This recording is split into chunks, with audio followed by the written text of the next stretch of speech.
In the quiet darkness of the ancient world, there was once a kingdom so powerful that its name echoed across deserts and rivers.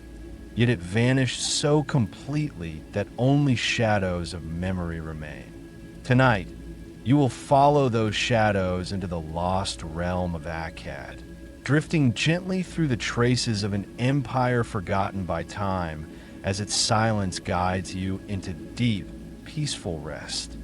Far beyond the familiar stories of Sumer and Babylon, deeper than the well-known echoes of Assyria, there lies a quieter realm of memory, one wrapped in desert wind, scattered ruins, and a silence so ancient it feels almost sacred. This is the forgotten world of Akkad, a kingdom that once rose with astonishing brilliance along the slow-moving rivers of Mesopotamia, only to fade into obscurity so thoroughly that even its capital city has never been found. And tonight, as the world outside grows calm and the quiet of evening settles gently around you, we drift slowly into that vanished kingdom, carried not by urgency or tension, but by a soft, flowing journey designed to ease your mind toward rest.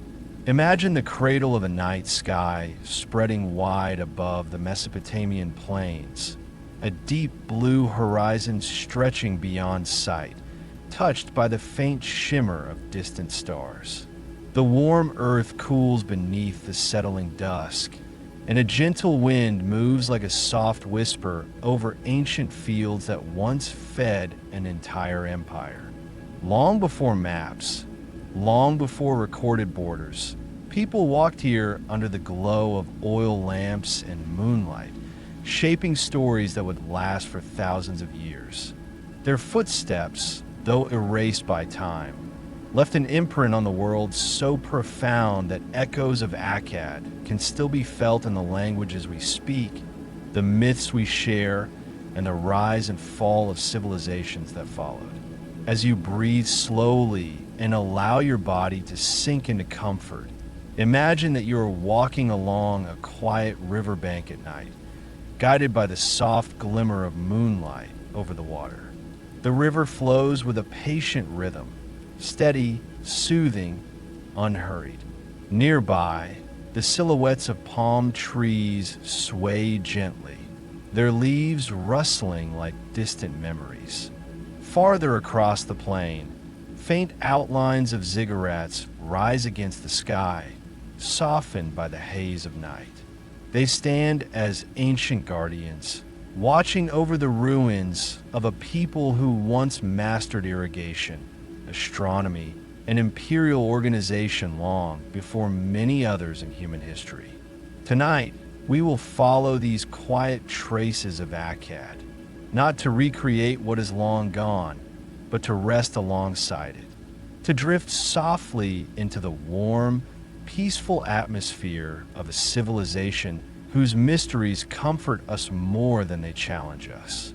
The night is calm, the journey is long, and the forgotten kingdom of Akkad awaits with open silence.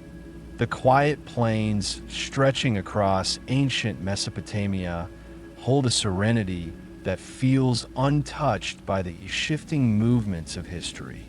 Long before the busy hum of later empires, before the sharp edges of iron tools or the layered walls of fortified cities, these lands rested beneath the same sky that now opens above you in the calm of night. Here at the threshold of the Akkadian world, the desert breathes slowly. The ground, warm from the day's fading sun, cools beneath the vastness of the evening, and the distant horizon softens into gentle gradients of deep blue and silver. In this stillness, it becomes easy to imagine the shape of a kingdom forgotten by time, its stories scattered like grains of sand across the open plain. The land itself seems to hold memory in its surface. Beneath the soft wind that drifts over the earth, a subtle texture forms, patterns shaped by centuries of storms and passing caravans. The air carries with it the faint scent of dry riverbeds, places where water once carved pathways through soil now hardened by the ages. The great rivers, the Tigris and the Euphrates, lie not far from here, winding their ancient routes through an otherwise quiet expanse. Their presence is felt even before seen, for the land around them grows slightly richer, touched by the quiet endurance of life that has clung to these waters for thousands of years. As night deepens, the stars begin to reveal themselves one by one, their distant glow shimmering over the landscape in a soft, unhurried rhythm. Some constellations were once used by Akkadian astronomers to mark seasons and cycles, guiding planting, harvest, and ritual. Their knowledge, woven into both science and spirituality, helped shape one of the earliest empires humankind ever built. But here, at the edge of their world, the stars feel less like tools and more like companions, silent, steady, comforting in their familiar presence. A narrow path winds slowly along the plain, its trail smoothened by countless footprints that once passed through the region. Traders, travelers, herders, and messengers moved along routes like these under the quiet glow of the moon, carrying goods and information that connected distant settlements. Though the people of Akkad themselves are long gone, the pathway persists, gently pressed into the earth like an echo. And in the stillness of night, the path appears almost luminous, reflecting the faint silver of starlight. Moving along this quiet trail, the landscape shifts gradually. Low grasses ripple softly in the breeze, their delicate movement creating patterns that resemble the flow of a shallow sea. In some areas, clusters of reeds rise near depressions where seasonal water once gathered. The gentle rustling of their thin stalks blends seamlessly with the soft whisper of wind, creating a subtle, calming harmony. This natural music forms the backdrop of the ancient world, a world where silence was not emptiness, but a steady presence that shaped the rhythm of everyday life. Farther ahead, a slight rise in the terrain forms a natural overlook. From this elevated spot, the land opens in a wide, expansive view. The dark silhouette of distant hills lies like a low, sleeping form against the horizon. Between here and the hills stretch broad plains, their surfaces broken only by occasional shrubs or small clusters of trees whose roots reach deep for water. Each element of the landscape appears softened by the night, as though time itself slows in this realm. It was across these plains that the earliest migrations of the Akkadian people once moved. Though little is preserved of their earliest settlements, the land still carries subtle hints. Small shards of pottery, smoothed by millennia, faint outlines of long-eroded foundations, and layers of soil enriched by the remains of ancient cultivation. While invisible to the casual eye, these traces rest quietly beneath the ground, forming a silent archive of daily life that once flourished here. The wind shifts slightly, carrying with it a cooler touch from the northern regions. It brushes gently across the skin, neither forceful nor still, but balanced, a calming reminder of the natural cycles that shaped life in Mesopotamia. The Akkadians lived in harmony with these cycles, adjusting their routines to the slow rise and fall of seasons, to the flooding of rivers, to the migration patterns of animals, and to the shifting constellations drifting across the night sky. Each movement of nature became part of their rhythm, guiding decisions and shaping beliefs. A soft glow appears along the western horizon, not of the sun, but of the moon climbing higher, illuminating the plain with a cool, peaceful light. Shadows stretch long across the ground, creating gentle contrasts where textures become easier to see.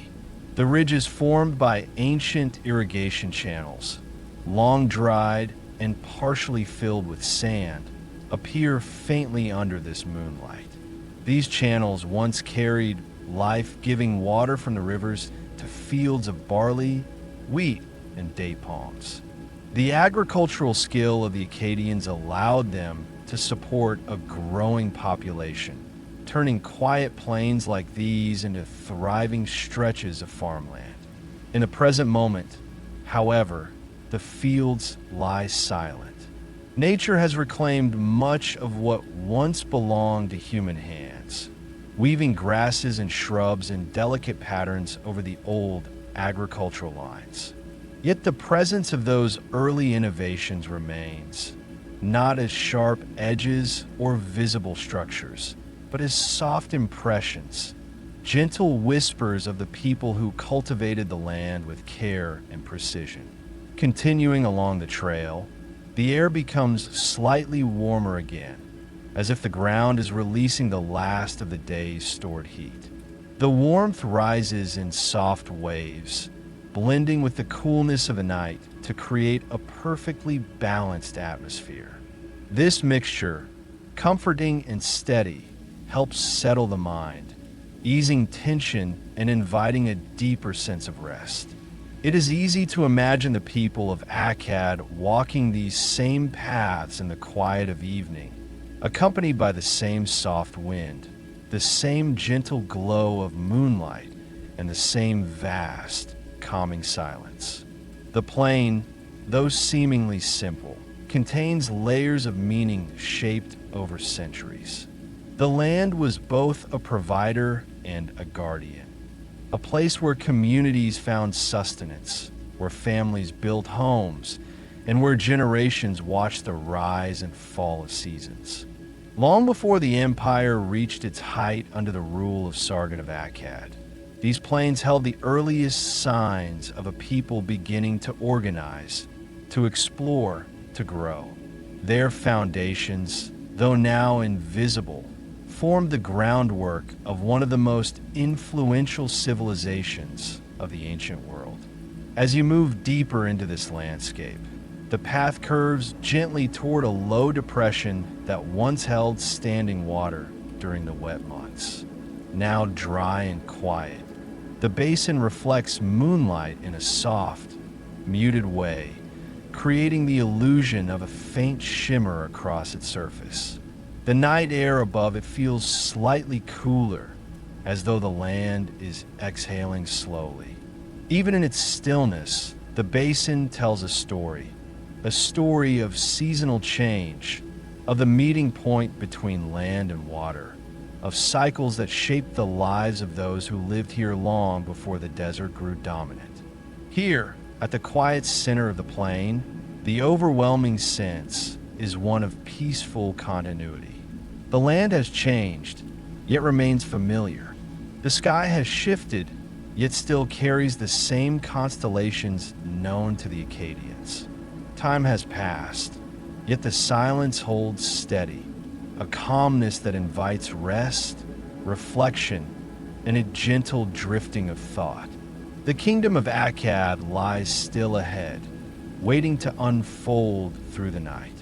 But for now, this first step across the quiet plains invites you into its embrace, encouraging your mind to soften, your breathing to slow, and your body to release any lingering tension. The journey has only begun, and the ancient land welcomes you with its tranquil presence. The path that stretches across the plains continues its slow, unbroken journey toward the interior of a land once claimed by the Akkadian Empire. With each step, the landscape becomes subtly more varied, shifting in soft gradients rather than abrupt changes. The earth beneath your feet carries a slightly firmer texture now, as though the soil has been pressed by centuries of movement. travelers guiding animals, merchants hauling goods, or early settlers searching for fertile ground. Though none of them remain, the impression they left behind lingers quietly in the earth, blending human memory with the natural flow of time. A gentle light spreads across the distant horizon, not bright enough to mark the rise of the sun, but enough to soften the darkness. This faint illumination reveals the delicate shapes of small hills rolling gently across the landscape. Their surfaces glimmer faintly under the soft moonlight, showing traces of vegetation scattered across their slopes. Low shrubs cling to the earth, their small leaves stirring in the breeze. The plants are spaced widely apart, shaped by the dry conditions and long cycles of Mesopotamian seasons. Their resilience mirrors the resilience of the ancient people who once lived within this world. People who learned to thrive despite the often harsh and unpredictable nature of the land. As the landscape unfolds, the faint outline of a dry stream bed becomes visible, winding like a pale, narrow ribbon through the plain. Its shape curves gently, following patterns shaped by water that once flowed here during seasonal rains. The bed is quiet now, its stones smoothed by centuries of weather, lying motionless in the soft darkness. But even in its stillness, one can sense the echo of water that once carved these lines, a reminder that the region was shaped not only by the hand of humanity, but also by natural forces that moved slowly, steadily, and without haste. Crossing the stream bed brings a shift in the air. The temperature dips slightly, carrying a coolness that seems to rise from the ground itself. The contrast is gentle but noticeable, creating a calm and soothing atmosphere. The sound of the breeze becomes more delicate here, almost distant, as though the land itself is slowing its breath. This stillness creates a sense of transition, a quiet crossing from the outer plains toward the protected regions where early Akkadian communities first took root. Ahead, a long, shallow slope rises toward a higher plateau. The incline is gentle, inviting rather than strenuous, and the path continues its steady course upward. The surface is smoother here, shaped by layers of silt carried long ago from the rivers. As you walk, the plateau reveals more of its form: wide, open spaces bordered by low ridges and scattered clusters of ancient trees whose branches twist patiently toward the sky. Their roots reach deep into the soil, seeking moisture far beneath the surface. These trees, silent and enduring, have likely witnessed countless cycles of growth and decline, perhaps even the movements of the early Akkadian people as they journeyed across this same terrain. Reaching the top of the plateau brings a sense of openness, almost like stepping into a quiet clearing surrounded by vastness. From here, the view extends in all directions, displaying the gentle curves of the plains, the long shadows cast by distant hills, and the faint shimmer of starlight reflecting across the landscape. The moonlight reveals subtle textures in the earth, lines etched by ancient agricultural tools, faint depressions where dwellings once stood, and gentle ridges shaped by the passing of time. Though nearly invisible to the untrained eye, these marks hint at the early presence of communities who lived close to the land, shaping it with care. As you stand upon this elevated ground, the air settles into a peaceful balance, neither warm nor cold, neither still nor windy. It feels as though the environment itself has paused, allowing space for quiet thought. This sense of calm is deepened by the stillness of the night sky above.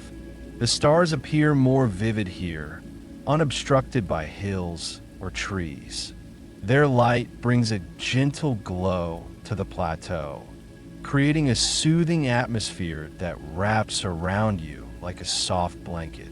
The Akkadians, skilled in astronomy, once looked to these same stars for guidance in their journeys, their rituals, and their understanding of time. It is easy to imagine them pausing here, observing the constellations as they marked seasons and measured the passage of the year. Moving forward, you notice the ground begins to show more signs of ancient human activity. Small fragments of stone lie scattered along the path, stones once shaped by hand for tools, foundations, or ritual objects. Their surfaces are worn smooth by time, blending into the natural environment so seamlessly that they appear almost like part of the earth itself. These remnants carry no sharp edges, no identifiable symbols, but their shapes hint at purposeful craftsmanship. They serve as a quiet reminder that this land was once alive with human presence, with footsteps, with the rhythms of daily life. Further along the plateau, a subtle depression opens into a broad, shallow basin. The basin appears almost circular, its smooth curves suggesting it may have once been used as a communal gathering place or an early settlement area. The soil here is slightly darker, enriched by layers of organic material left behind over centuries. The air above it feels warmer, as though the ground retains more heat in this particular location. Standing at its edge, you can imagine families gathering here to prepare food, tend to animals, or observe the rising sun over distant plains. Yet now, the basin lies empty and silent, filled only with soft grasses that sway gently in the night breeze. Leaving the basin behind, the path leads toward a series of low ridges formed by natural shifts in the earth. These ridges rise only slightly from the surface, providing subtle boundaries that mark transitions in the terrain. The moonlight casts long shadows along their edges, highlighting their contours in gentle shades of silver and gray. Walking across them creates a sense of passing through threshold after threshold. Each ridge a quiet marker of distance traveled and distance yet to come. Beyond the ridges, the land begins to slope downward, gradually revealing another stretch of terrain marked by ancient waterways. Here, the soil grows softer and finer, shaped by sediments left behind by floods long past.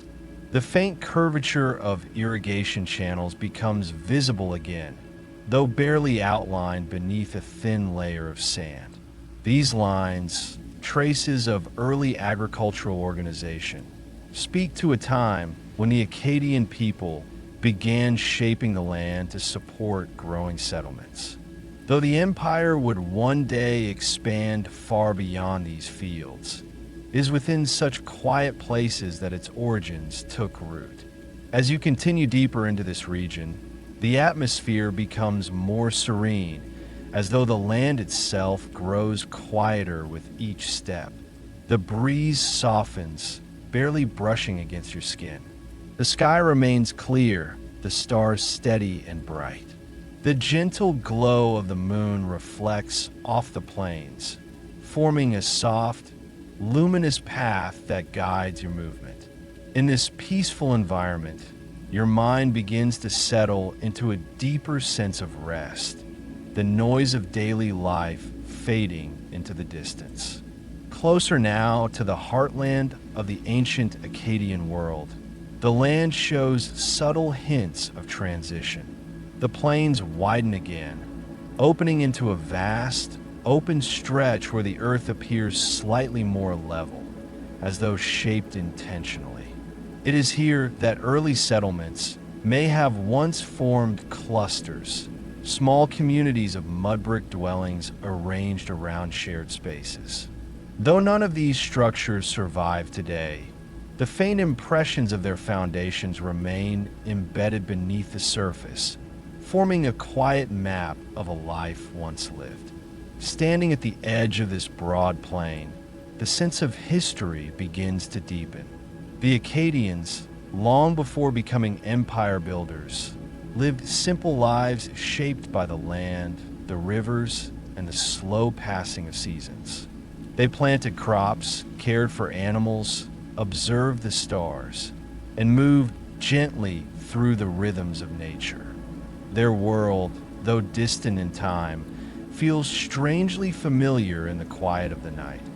A reminder that human existence has always been intertwined with the soft, persistent presence of the natural world. Here, the air grows slightly warmer again, the land releasing the remnants of heat gathered during the day. The warmth rises in delicate waves, creating a soothing sensation that encourages relaxation. Even the subtle sounds of the environment, the soft rustle of grasses, the occasional call of night insects, the gentle movement of air, contribute to a sense of deep peace. As the night continues its slow journey toward dawn, you find yourself stepping deeper into regions that once formed the core of the Akkadian landscape. The quiet path, the open plains, the soft textures of earth and sky. Each element blends seamlessly into the next, creating a continuous tapestry of calm. With every step, the ancient kingdom draws nearer, its presence not seen but felt, carried like a quiet memory through the stillness of the night. The quiet land ahead unfolds with a stillness deeper than the plains behind you, as though each step forward brings you closer to a region touched by memory rather than motion. Here, the terrain becomes subtly layered, shaped not only by natural forces but by human activity that once thrived across this ancient heartland. The moon has risen higher now, spreading its calm radiance across the quiet earth, illuminating faint textures in the soil that hint at long-buried stories. As you move deeper into this part of the landscape, the surface beneath your feet grows slightly smoother, compacted by centuries of footsteps now forgotten. The Akkadians who once lived here walked these same paths as they carried baskets of grain, led animals to pasture, fetched water from nearby rivers, or traveled between small early settlements that gradually grew into organized communities. Their movement left faint marks on the earth, not visible as clear lines or sharp tracks, but present in the way the soil remains subtly flattened in long, gentle curves. These patterns, shaped by uncounted steps, give the land a quiet, enduring rhythm. On your right, a low ridge rises in a smooth incline. Its slope is covered with hardy grasses whose tips glisten slightly under the moonlight. The wind brushes through them with a slow, rhythmic motion, creating soft waves across the surface. Waves so calm and even that they resemble the surface of a shallow lake caught between breaths. This gentle movement brings a sense of continuity, as though nature remembers the presence of people who once rested on these slopes after long days of work in the fields or along the riverbanks. At the ridge's base, a shallow depression reveals a faint patch of darker soil. This darker hue suggests the remnants of ancient hearth fires, places where clay ovens may have once stood, where early families gathered for warmth or cooking. Over thousands of years, wind and rain smoothed these traces into nothing more than slight shifts in color, visible only under certain kinds of light. Yet in the calm of this night, the slight contrast in soil tone becomes noticeable, forming a quiet imprint of daily life long gone. Moving past the ridge, the land opens into a wide field that stretches toward the horizon.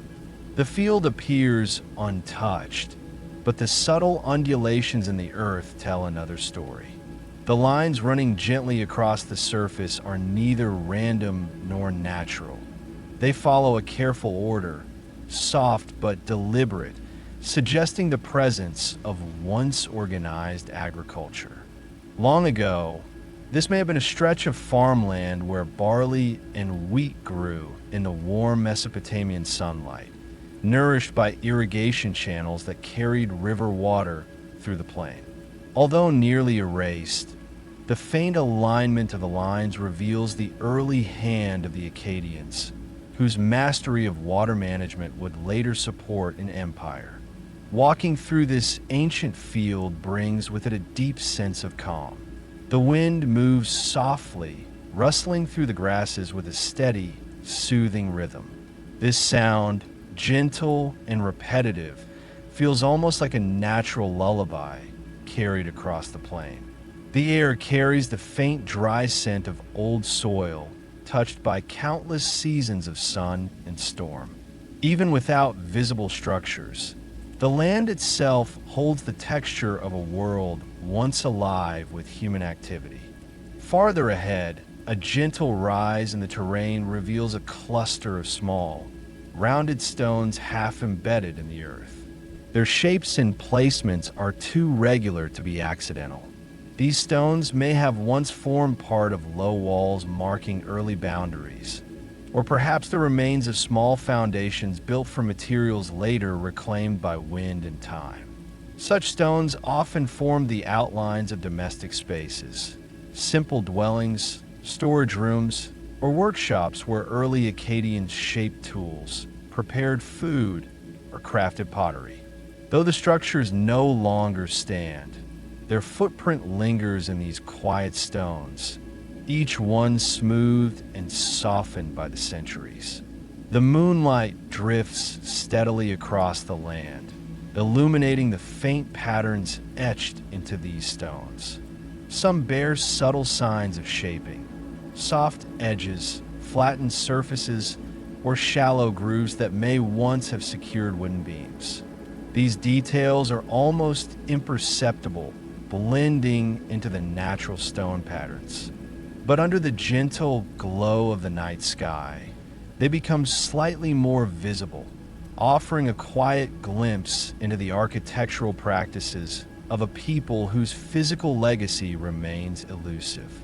Passing through this area, the air shifts gently, carrying a warmer current that hints at the presence of water nearby. In ancient Akkad, water was the lifeline that enabled agriculture, settlement, and trade. Communities grew near streams, canals, and seasonal pools, building their lives around the reliable cycles of river flow. Following this subtle warmth, you approach a shallow depression where traces of moisture still linger. Though not a river in the present moment, this basin once gathered water during seasonal floods, supporting reeds, grasses, and wildlife. For early Akkadians, sites like these were invaluable, offering materials for weaving, fodder for livestock, and a stable environment for settlement. The basin's soil appears smoother than the land around it, shaped by water in graceful patterns. Soft curves ripple across its surface, forming delicate ridges that catch the moonlight and cast faint shadows. The texture of the ground feels cooler here, suggesting deeper layers of sediment accumulated through centuries of seasonal flooding. Even though the basin is dry tonight, its shape invites the imagination to envision the shimmering pools that once reflected the sky during wetter periods, where early families may have gathered water or watched children play along the edges. Beyond the basin, the land rises once more, forming a gentle incline marked by scattered patches of clay. This clay, pale and fine, was once used by the Akkadians to build their earliest structures. Its presence indicates the proximity of ancient human activity, as clay was typically harvested near settlements. When mixed with straw and shaped into bricks, It formed durable walls capable of withstanding the region's extreme temperatures. Now, these patches lie quiet, touched only by the wind, like forgotten resources waiting in silence. As you continue upward, the horizon begins to reveal new shapes, slight mounds that appear at first like natural hills, but upon closer observation, their symmetry suggests something more. These low mounds may be the gentle remains of early settlements, places where walls once rose, where pottery was crafted, where small fires warmed families during cool nights. Over millennia, erosion softened every sharp edge until only these rounded forms remain. They are subtle, nearly indistinguishable from the surrounding landscape, yet they carry the silent story of lives lived quietly, steadily, across generations. The atmosphere deepens in tranquility as you walk along the edge of these ancient mounds. The sound of the breeze grows softer, not because it weakens, but because the land absorbs it differently here. The air feels thicker with memory, as though each breath draws in echoes of a world once thriving, a world of small communities living at the dawn of civilization.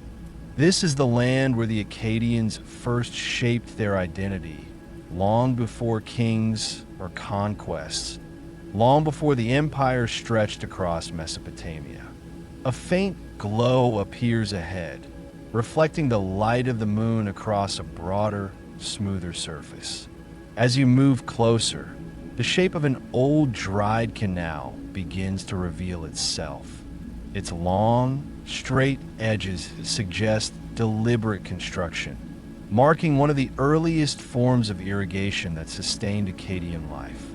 Though dry now, its path is unmistakable, cut cleanly into the earth, lined with compacted soil and faint traces of silt. This canal once carried water from the great rivers to nearby fields, enabling crops to grow even during the hotter months. It stands as one of the earliest indications of the organized agricultural knowledge that would one day support an empire. Standing at the edge of this ancient canal, your senses settle into a profound quiet. The canal stretches into the distance like a long, silent road, guiding your eyes toward the deeper interior of the Akkadian world. The faint shimmer of moonlight on its surface creates a peaceful, meditative effect, drawing your breath into slower rhythms. The atmosphere feels timeless here, an intersection between human ingenuity and the quiet persistence of nature. Beyond the canal, the land becomes slightly more uneven, shaped by ancient footpaths that once connected settlements, fields, and water sources. Some paths branch into gentle forks, their curves weaving under starlight like soft lines drawn across parchment. These paths, though nearly erased, reflect early movement within the community. People carrying baskets of grain, traveling to nearby huts, or walking toward riverside docks where small boats once rested. With each step you take along these faint paths, the world grows more still. The quiet deepens, not in emptiness, but in presence. The ancient foundations of the Akkadian world lie here, softly imprinted in the earth, inviting you to enter more deeply into their history. Ahead lies the promise of the kingdom's rise, the shaping of a people into a force that would influence generations, languages, mythology, and governance. But for now, you remain within the earliest echoes of Akkad, surrounded by gentle slopes, quiet fields, and subtle traces of human hands that once shaped the land with purpose and care. The night remains calm, the air steady, and your path opens peacefully into the deeper regions where the Lost Kingdom begins to take form. The terrain ahead begins to slope gently downward, and with every subtle change in elevation, the air carries a growing hint of moisture, so faint at first that it almost blends unnoticed with the coolness of the night. But step by step, the sensation becomes clearer. The quiet plains you've traversed for so long are leading you toward one of the great lifelines of the ancient world. Before the Akkadian Empire rose to prominence, before its kings carved their names into the memory of civilizations, and long before its cities flourished in the heat of the Mesopotamian sun, it was the rivers, their calm flow, their patient cycles, their endless movement, that shaped the land and the people. The faint whisper of water reaches your ears long before the river itself comes into view. It is not the loud, rushing sound of modern streams, but a gentle, almost meditative murmur. The soft touch of water against exposed stone, the quiet brushing of current through reeds. The sound blends beautifully with the night, neither breaking its calm nor disturbing its stillness. Instead, it becomes part of a larger harmony, as though the river has always been a natural instrument within the quiet orchestra of the landscape. As you draw closer, the ground becomes softer beneath your feet, shaped by countless cycles of seasonal flooding and slow sedimentation. The soil carries a faint, earthy fragrance, rich with minerals and the memory of ancient waters. The grasses here grow taller and more densely, their blades moving in tender waves under the guidance of the wind. Their rustling sound adds texture to the night's quietness, forming gentle rhythms that echo the movement of the river ahead. The moonlight breaks open onto the water's surface in long, shimmering lines. The river appears like a silver thread laid gently across the dark landscape, winding through the earth with effortless grace. Its surface reflects the night sky as though carrying a second world within it, a deep, fluid mirror where stars ripple softly with the movement of the current. This river is neither loud nor quick, but steady, ancient, and purposeful. Its gentle flow seems to guide your gaze, inviting you to follow its path deeper into the forgotten world of Akkad. Standing at the riverbank, you feel a shift in the atmosphere. The air here is cooler and carries a delicate freshness, as though the river has its own breath, a slow exhale that drifts across the plain. You inhale deeply, letting the scent of water and soil settle into your lungs. This river, whether it is the Tigris or one of the many tributaries that fed the Akkadian heartland, has existed for thousands of years. It has witnessed countless lives along its edges. Farmers tending fields, traders moving goods, fishermen casting woven nets, children gathering reeds, priests observing celestial reflections in the water surface. It is a place where ancient footsteps once echoed softly along the banks, where early Akkadian families built their first dwellings from mud, reeds, and clay. As you kneel near the water, the river's texture reveals itself in faint patterns. Small ripples move outward in circular motions where the breeze touches the surface. Beneath the shimmering layer, tiny pebbles and smooth stones lie together as though arranged by gentle hands. These stones, shaped by centuries of flowing water, carry the soft signatures of time itself. Some are pale and rounded, others darker and more angular, but all share the same polished surfaces that speak of the river's patient touch. The reeds along the riverbank sway with a graceful rhythm. Their slender stalks rise from the moist soil, forming delicate clusters that shift gently with the movement of air. These reeds, once essential to the daily life of the Akkadians, provided materials for mats, baskets, ropes, and even the first forms of writing. The earliest cuneiform tablets were pressed with styluses made from reeds, much like these, connecting the simple plants along the river to the dawn of recorded history. Looking at them now, they appear unassuming, yet their presence marked the beginning of literacy, administration, and communication in the ancient world. The moon climbs higher, casting a wider light across the landscape. The gentle glow illuminates faint ridges in the earth near the riverbank, old, eroded traces of canals that once branched from the water's flow. These canals carried life deep into the plains, feeding fields that supported growing settlements. Though nearly forgotten now, their presence reveals the early ingenuity of the Akkadian people who knew that the river's gift could be extended far beyond its natural course. They shaped the land with careful hands, channeling water through shallow networks that allowed farming to flourish even during the driest months. Walking along the edge of the river, the path becomes more defined. The soil is firmer where generations once walked side by side with animals, carrying goods or traveling between settlements. You can almost imagine the scene. Faint lantern light reflecting on water, cattle moving in quiet procession, the soft thud of footsteps against damp earth, and voices carried peacefully by the night breeze. None of these sounds remain now, but the land holds their essence in the silent continuity of the river's presence. Farther along the bank, a small outcrop of stone protrudes slightly into the water.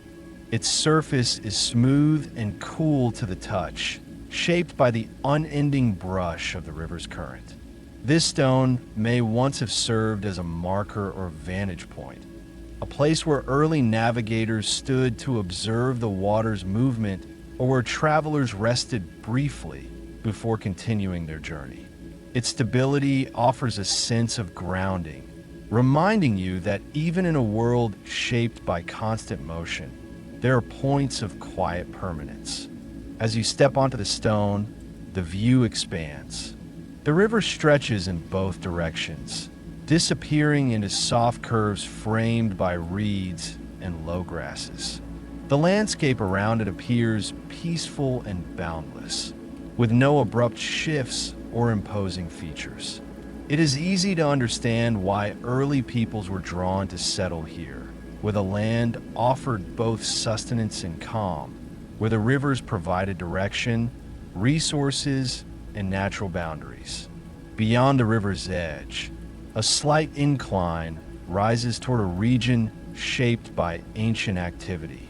The moonlight reveals faint terraces carved into the land, wide, shallow steps that mark areas where communities once farmed or built structures. These terraces are now barely recognizable, smoothed into gentle slopes by centuries of erosion. But under the silent presence of the night sky, their patterns reappear faintly, hinting at the early organization of human life along these riverbanks. As you walk up the incline, the air shifts once again. The cool moisture of the river gives way to a slightly warmer, drier atmosphere. The ground becomes firmer, rising into a broader plateau where traces of early Akkadian settlements may once have stood. The soil here carries a different texture, marked by slight depressions and subtle variations in color. These faint signs, though quiet, suggest the remnants of structures built long ago. Walls made from mud brick, storage pits used for grain, courtyards where families gathered. In the stillness of the night, it becomes clear that this region holds layers of life, each one shaped by the presence of the river. From early hunter-gatherers to the first agricultural families, from small clusters of huts to organized settlements, This land witnessed the gradual rise of a culture that would later expand into an empire. It was along rivers like these that Sargon, the legendary founder of Akkad, may have walked in the earliest days of his life, unaware of the vast legacy he would one day leave behind. Standing on this plateau, you inhale slowly and let the quiet envelop you.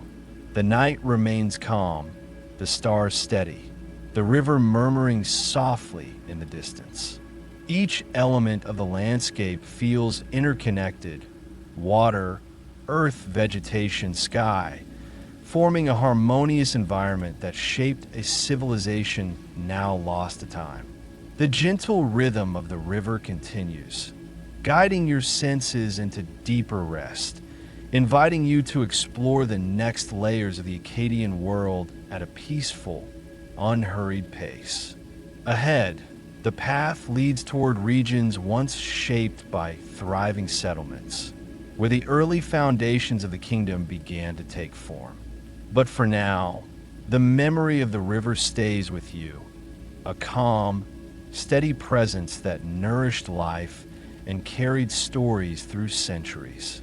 The quiet plateau overlooking the river gives way to a region where the land begins to shift in subtle but meaningful ways.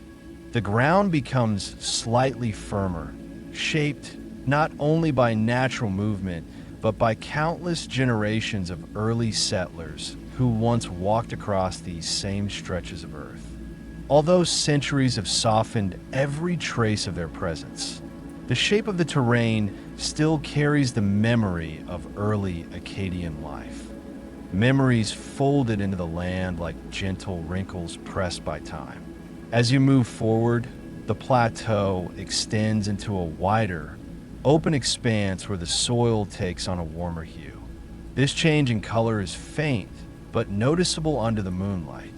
The surface appears smoother, as though long ago people cleared this area of dense vegetation to make way for their first homes. This region may have once held clusters of small mud brick dwellings, simple structures built from the earth itself, shaped by hands that worked patiently under the Mesopotamian sun. The moon casts a soft, steady glow across the ground, revealing gentle depressions where walls may once have stood. They appear only as shallow curves, barely rising or falling. But when observed from certain angles, they form quiet outlines, rectangles, circles, and partitions that hint at early living spaces. These faint shapes create a soft pattern across the earth, like a map drawn not with ink, but with the subtle imprint of ancient habitation. Walking slowly across these shapes, the stillness of the night deepens. The wind settles into a slower rhythm, its gentle movement brushing lightly against dried grasses. The silence carries a kind of softness, as though this land, touched by the earliest Akkadian families, has learned to rest with a calmness that stretches across millennia. The atmosphere encourages unhurried steps and quiet breaths, inviting you to sink deeper into the peaceful texture of the environment. To your left, a slight rise in the terrain reveals what may once have been a communal courtyard. The earth here is slightly more packed, smoother beneath the thin layer of grass. In its center lies a faint circular discoloration, a subtle mark that might indicate the remains of a simple hearth used for shared meals or gatherings. Although the fire that once burned here has long since faded, the ground still carries the soft memory of warmth, of people gathering around its glow during cool nights, of quiet conversations drifting upward into the vast Mesopotamian sky. Moving past the imagined courtyard, you encounter a narrow stretch of land that seems almost too straight to be natural. This subtle line, only slightly raised, may have been part of a boundary marking early pathways between homes, storage areas, or agricultural fields. The Akkadians were among the first people in human history to organize their settlements in structured ways, building with intention rather than chance. Even in these early days, their settlements displayed gentle order, layouts shaped by necessity, community, and a quiet desire for stability. The ground shifts again as you approach a region marked by small clusters of stones resting partially buried beneath the soil. Their placement is irregular yet purposeful. Some lie in pairs, others in groups, suggesting they may have once served as supports for wooden beams or pillars. While the wood long ago returned to the earth, the stones remain silent and patient. Millennia have smoothed their surfaces, giving them a rounded, softened appearance, yet their positions still hint at the structures they once supported. Beyond this cluster of stones, the landscape opens into a long, narrow corridor of earth that dips gently in the center. This depression may once have been a path used by early settlers to move between different areas of their community. Paths like these formed naturally over time, shaped by repeated footsteps, daily routines, and seasonal movements. In the quiet of the night, the path seems almost luminous, its smooth surface reflecting the moonlight in a subtle silver sheen. Following it creates a sense of connection with those who walked it long before you, their lives marked by simplicity, routine, and an intimate relationship with the land. The air shifts slightly as you move along the path, carrying a faint scent of clay. The smell is muted but present, a soft reminder of the materials used by early Akkadians in their building practices. Clay mixed with straw created durable walls, while thicker lumps of clay formed ovens, storage containers, and even the earliest tablets for writing. The scent seems to emanate from the earth itself, as though the land still contains traces of the many structures once built from its substance. Ahead, you reach a region where the soil appears smoother and more compacted, indicating a place where heavier activity once took place. This may have been an early workshop area, where families shaped tools from stone or clay, or where grain was ground using simple stone mechanisms. The ground bears faint circular depressions, soft, low impressions where stationary grinding stones may once have sat. The presence of these gentle circles inspires a quiet sense of continuity, as though the repetitive, soothing motions of ancient hands have somehow echoed across time and touched the land in subtle, lasting ways. To the right of this area, a long, slightly curved ridge of earth rises from the surface. Its gentle arc resembles the faint reminiscence of an ancient enclosure, perhaps a small garden area or a livestock pen. The Akkadians kept sheep, goats, and cattle, animals essential for food, clothing, and agricultural labor.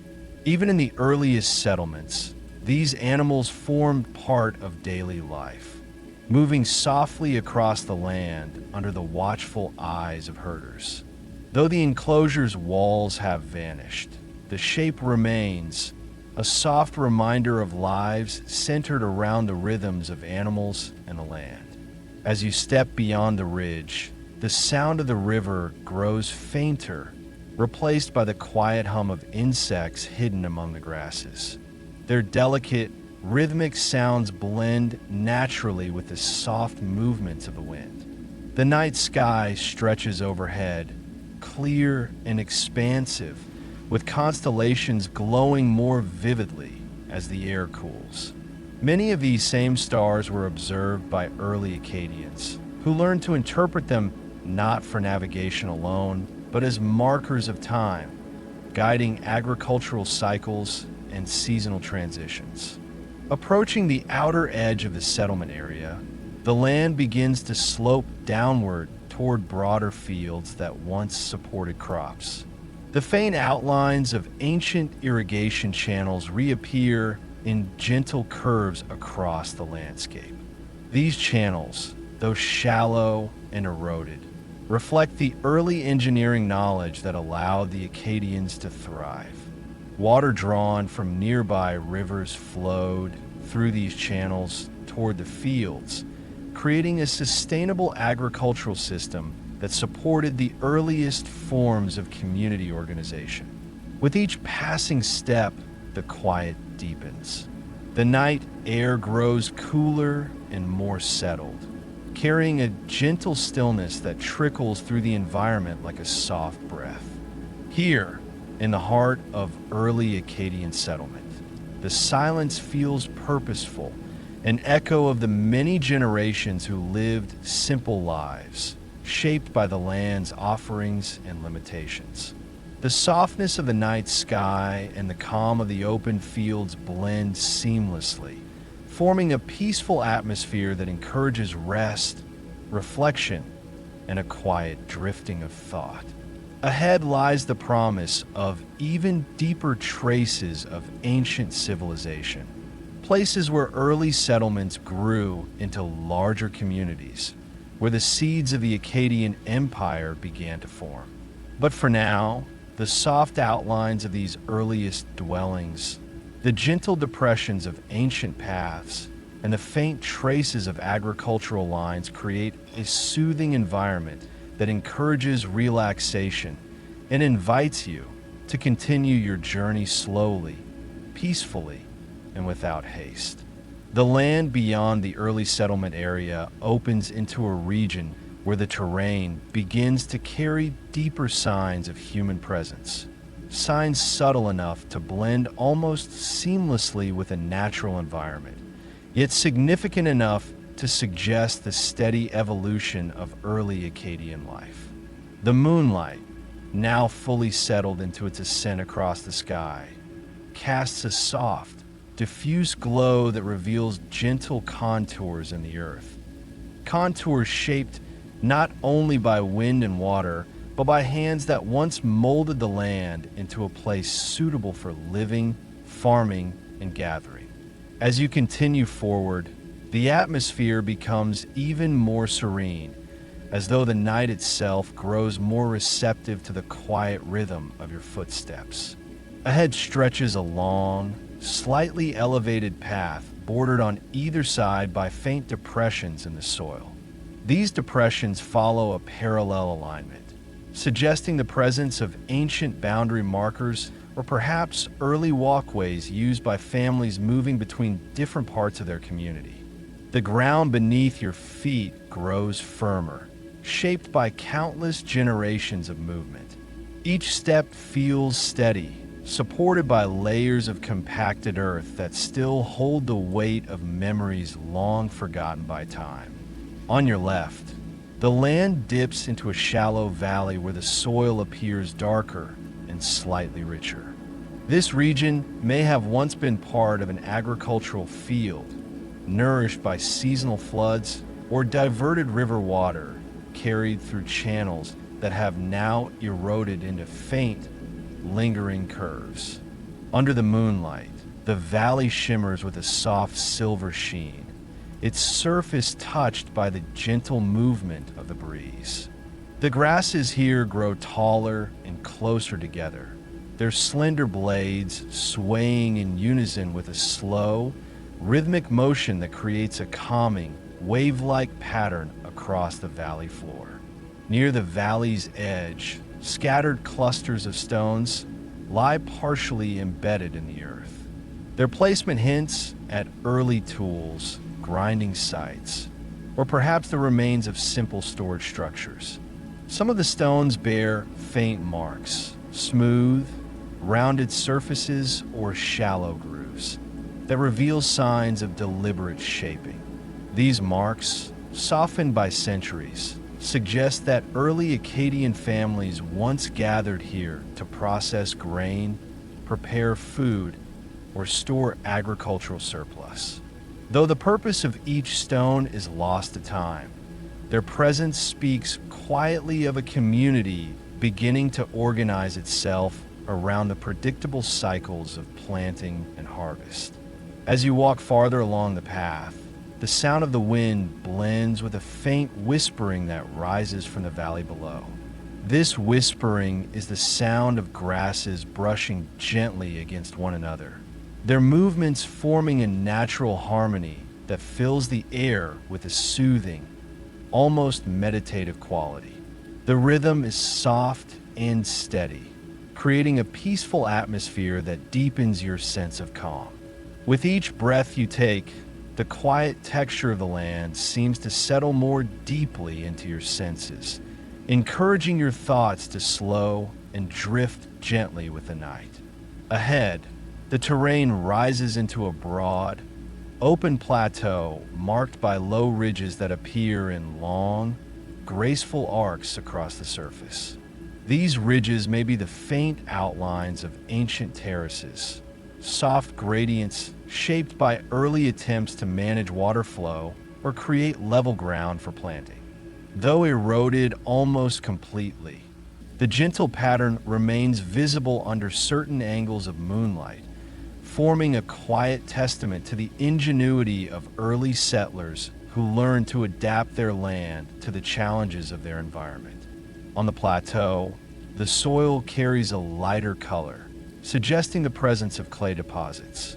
These deposits were essential to the construction of mud brick structures, pottery, and early tablets. The Akkadians, like the Sumerians before them, relied heavily on clay both for architectural needs and for recording information. As you kneel briefly to touch the ground, the texture beneath your fingertips feels fine and smooth, cool from the night air.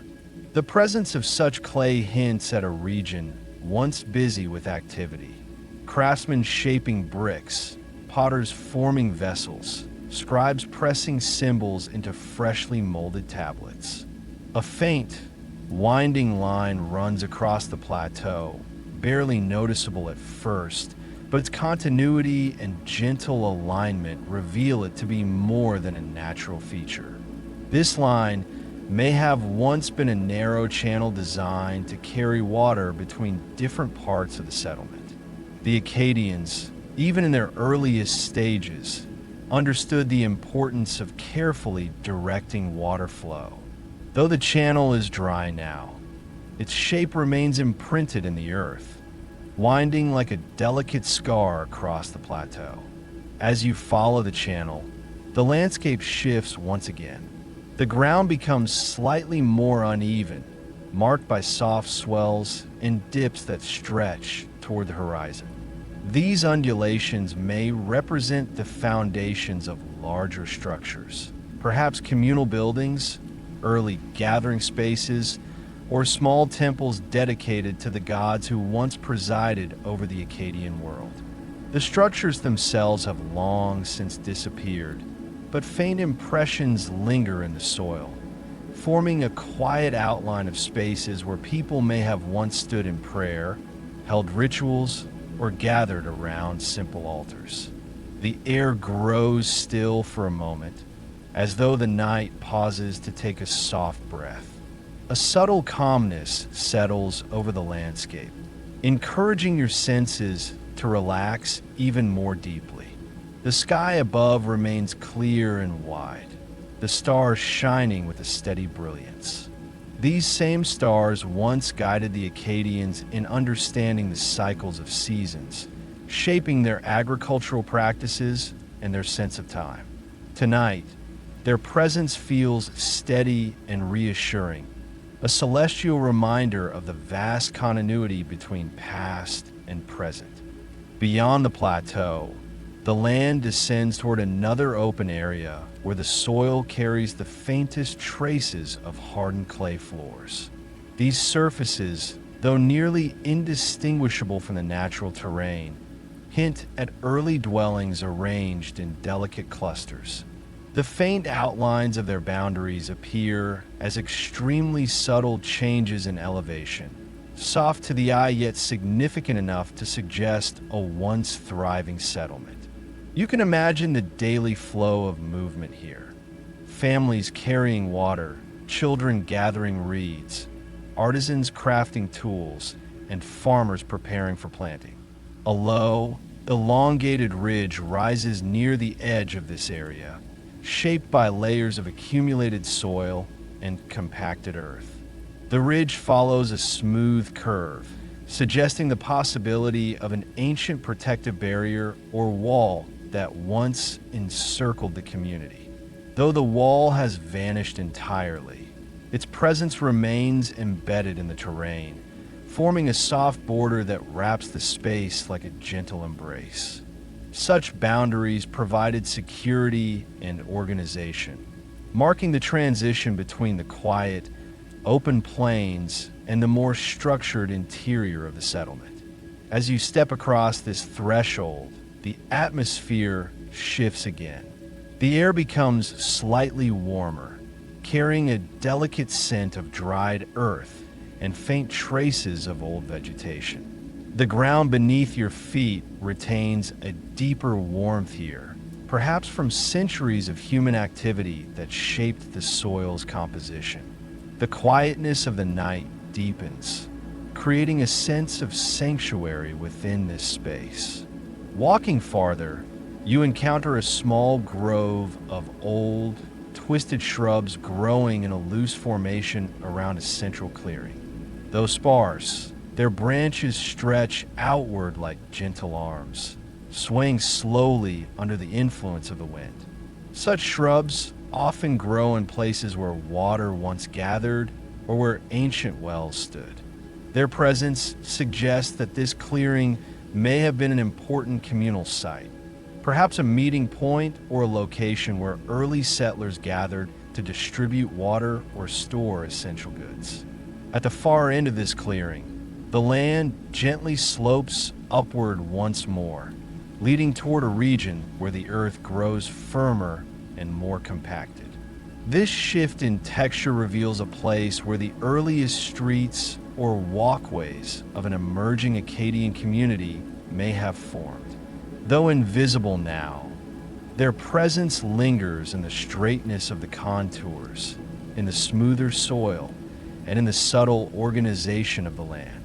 Standing on this elevated ground, you sense the gentle energy of early life unfolding here. The land carries a quiet warmth, as though holding within it the soft recollections of generations who lived simple, structured lives.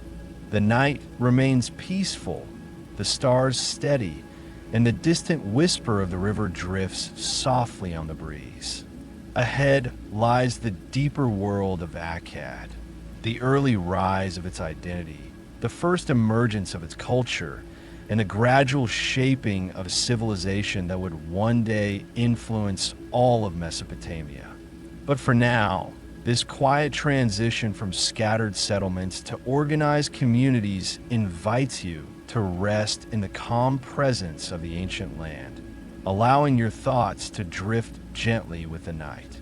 The landscape ahead unfolds with a softness that feels almost intentional, as though time itself shaped the land to mirror the calm rhythm of the early Akkadian people who once lived here.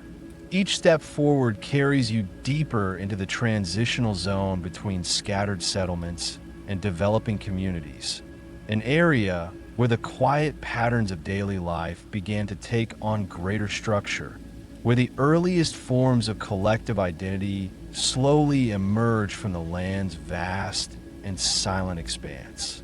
The air remains cool and steady, carrying no urgency, only a calm invitation to observe and drift deeper into the ancient world. As you move along the subtly ascending ground, the soil beneath your feet grows more compact, as though pressed by centuries of movement. This firmness suggests that generations of early inhabitants traveled along similar routes, creating pathways that endured long after their footsteps vanished. These routes, though nearly erased now, form the arteries of early Akkadian communication, connecting families, fields, wells, and workspaces in a network shaped by necessity and the quiet logic of early settlement patterns. The moonlight spreads evenly across the landscape, revealing long, faint lines that stretch diagonally across the earth. These lines, softened by erosion and the gentle movements of the wind, may be the subtle remnants of early field divisions. The Akkadians, building upon older Sumerian traditions, began to organize their land with increasing intention. They divided fields for crops, set boundaries for grazing, and arranged communal areas for gathering and storage. Though time has nearly erased these divisions, their faint outlines persist, like the quiet breathing of an ancient memory that refuses to fade entirely. On your right, the terrain dips into a shallow basin where the soil carries a different consistency, looser, finer, and slightly darker. This basin may have been part of an early refuse pit or a place where organic materials collected naturally over generations. Such depressions often contain rich soil formed from decomposed plant matter, suggesting the presence of nearby dwellings or workshops. The air above the basin holds a slightly warmer scent, infused with the earthy aroma of minerals rising subtly from the ground.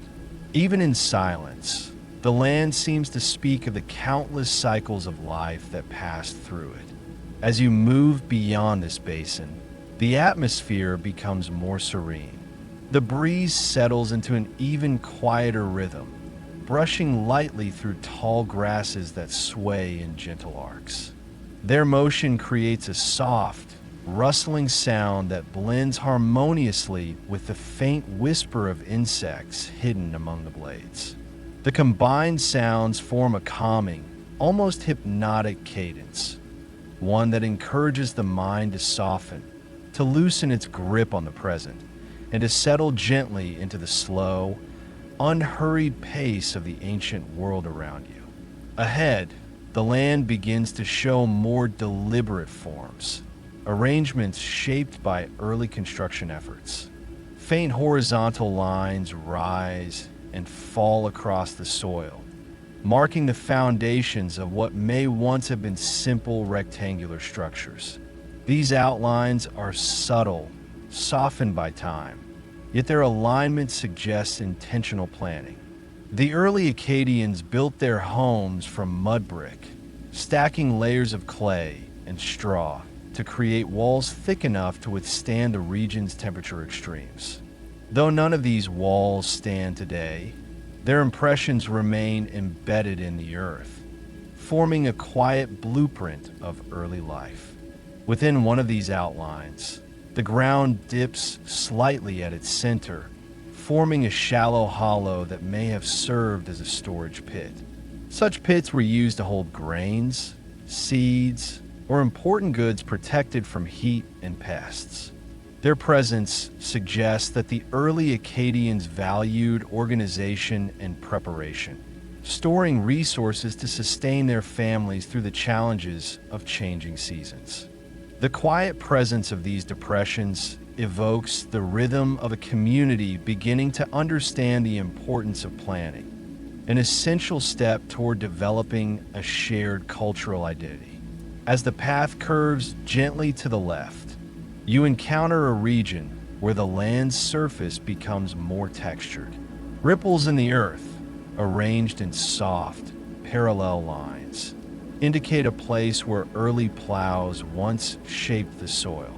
These lines are faint, barely visible beneath the moonlight, but their formation is unmistakable. The plows used here were simple tools, pulled by animals or guided by human hands. Their marks, though softened, show the beginnings of agricultural sophistication, an important step in the evolution of Akkadian society from scattered groups to organized communities capable of supporting larger populations. The quiet deepens as you approach the crest of a slight rise. From this elevated vantage point, the land spreads in a gentle, rolling tapestry of fields, depressions, and faint structural outlines. Under the steady glow of the night sky, the subtle patterns become easier to perceive. Some areas form rough squares, others gentle arcs, and still others appear as elongated shapes suggestive of early storage rooms or workshops. The organization, though primitive, reveals a growing sense of unity among the people who lived here, a desire to build not just for survival, but for continuity. Moving past this vantage point, the air shifts again, carrying with it a faint trace of moisture, perhaps rising from a nearby spring. Springs were vital to early Akkadian communities, offering consistent access to fresh water. They often served as gathering places where families met to fill jars, wash tools, or rest before returning to their homes. The faint scent of damp earth suggests that such a spring may lie nearby, hidden among low shrubs and clusters of reeds that grow where moisture lingers beneath the surface. As you follow this subtle trail, the land dips gently, revealing a shallow natural hollow where the soil appears darker and softer. This hollow may once have been a seasonal pool or small wetland where wildlife gathered. Early Akkadians relied on such areas not only for water, but for reeds, clay, and hunting opportunities. The presence of low-growing plants, their leaves stirring quietly in the breeze, adds texture to the environment. Their movement creates delicate patterns of shadow and light beneath the moon, contributing to the overall tranquility of the scene. Beyond this hollow, the path rises once more, leading toward a region where the land becomes more structured. The ground is flatter and smoother, almost as though intentionally prepared. This space may have been an early communal area, perhaps a gathering place for meetings, celebrations, or quiet rituals. Its surface bears the faint marks of repeated movement, suggesting that generations passed through here, each leaving subtle impressions that merged into a single, enduring texture. The atmosphere within this space feels slightly different, calmer, heavier with memory, as though the land holds the echoes of ages gathered in silence. A line of low stones marks the boundary of this area, arranged in a gentle arc. The stones, though worn, retain their alignment, suggesting deliberate placement. They may have served as markers for a meeting circle, a marketplace boundary, or even the perimeter of sacred space where early Akkadians formed their first shared traditions. Whether spiritual or practical, this area carries a sense of cohesion, a place where individuals became part of something larger than themselves. The breeze intensifies slightly, but instead of disrupting the calm, it enhances it. The air flows smoothly across the open space, carrying with it the sense of earth, clay, and distant water. The grasses bend gently, their soft movement reflecting the fluidity of the night. Above, the stars remain steady, their light shimmering faintly across the land. These constellations, later formalized in Mesopotamian astronomy, were first observed in places like this. Quiet open spaces where the sky felt close enough to touch, where families paused to rest while contemplating the vastness above. As you leave the communal area, the land transitions once again into a stretch of gentle, rolling terrain. The soil here is lined with faint footprints carved by time, shallow depressions, slightly darker soil patches, and gentle slopes that suggest prolonged use. These are not the footprints of individuals, but the collective imprint of early movement, shapes that form when communities visit one another frequently, when families walk between fields and homes, and when the rhythms of daily life leave a lasting imprint on the ground. In the quiet of this region, you begin to sense the early rise of something that goes beyond simple settlement patterns or agricultural organization. You sense the development of an identity, a shared consciousness formed through daily interactions, communal work, and a growing understanding of the land's possibilities. This identity, still in its earliest stages during this period, laid the foundation for one of the world's first great empires. The Akkadians did not rise suddenly or dramatically. Their greatness emerged gradually, shaped by a deep relationship with the land, the rivers, and the quiet rhythms of their environment. The night remains calm, steady, and unbroken. Every element of the landscape, soil, air, water, horizon, feels woven together in a slow, gentle continuum. Ahead, the path leads deeper into the regions where early communities grew more substantial, where the first villages formed, and where the Akkadian world began to take its true shape. But for now, you remain within this peaceful threshold, resting in the presence of the earliest hints of a people beginning to understand who they were. As the quiet land stretches ahead, the terrain begins to shift once again, not through abrupt changes, but through a slow and almost imperceptible transformation that reflects the gradual rise of early human organization. The path you follow grows broader, shaped by generations of footsteps that once moved steadily along its surface. The moonlight drifts gently across the ground, illuminating soft curves and faint depressions that hint at the beginnings of a more structured way of life. With every step, the atmosphere becomes more serene, encouraging your mind to settle deeper into the calm rhythm of the night.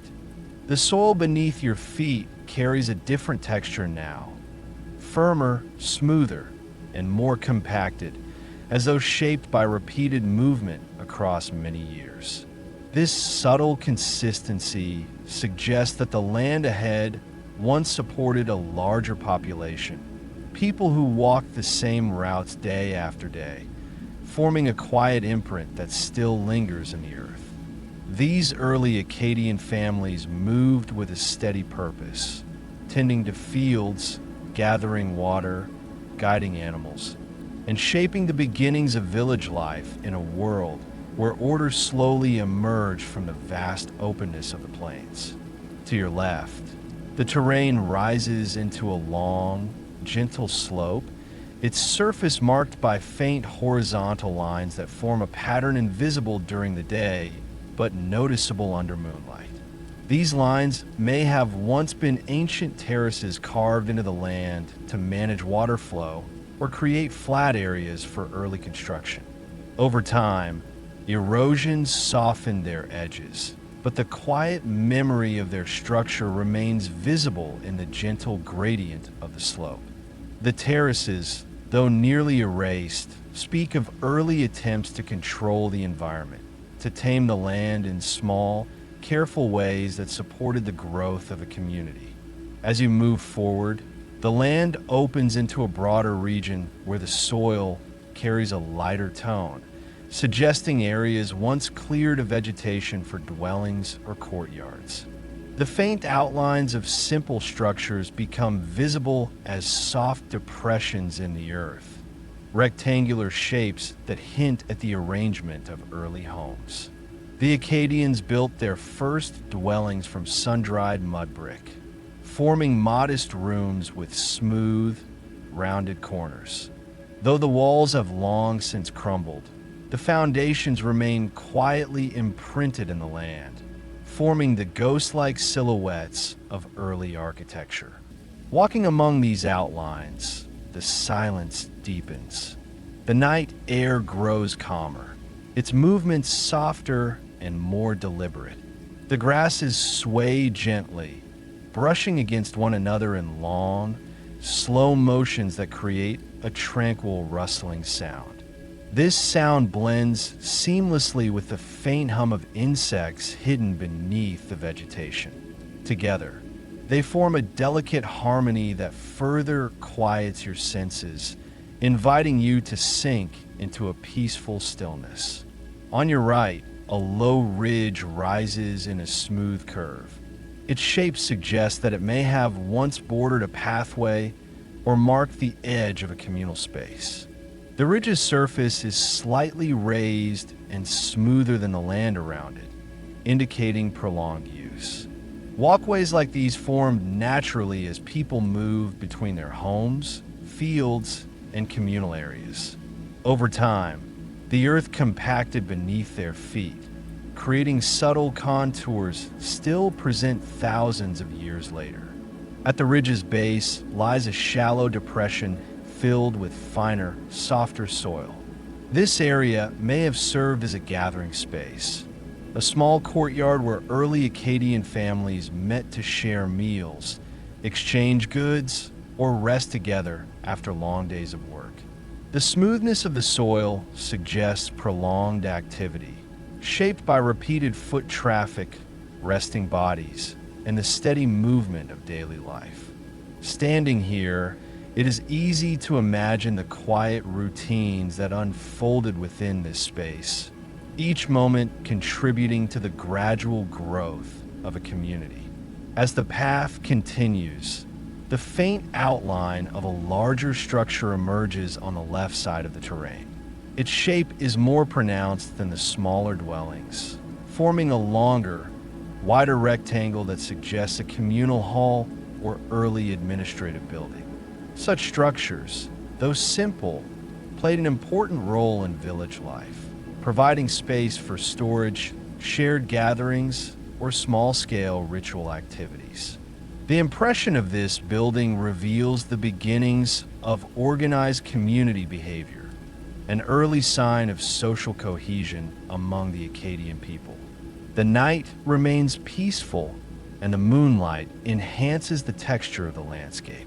Every slight change in elevation, every delicate curve in the soil, becomes more visible under its gentle glow. These subtle features form the quiet language of history, details that reveal how early families shaped the land with intention, carving out spaces for living, working, and gathering. The absence of walls or roofs does not diminish the presence of these ancient structures. Instead, their silent foundations feel even more profound under the vast, star-filled sky. Ahead, a gentle breeze flows across the land, carrying with it the faint scent of dried clay and ancient soil. The air feels slightly cooler, suggesting the presence of water not far from here. Early Akkadian villages often formed near springs or small tributaries where residents could collect fresh water daily. Following the direction of the breeze, the path dips into a shallow valley lined with clusters of reeds and low shrubs that thrive in slightly wetter soil. At the valley's center, a soft patch of earth reveals a faint circular depression that may once have been the site of a well or water gathering area. The edges of the depression are smoother than the surrounding ground, as though shaped by repeated use. Families may have gathered here during the earliest days of the village, carrying clay jars to fill with water before returning to their homes. The land retains a quiet echo of those moments, a memory held not in sound but in texture. Beyond the well area, the terrain rises once again, forming a broad, open field where the soil appears smoother and more carefully leveled. This may have been an early agricultural zone, where grains such as barley and wheat were planted in neat rows.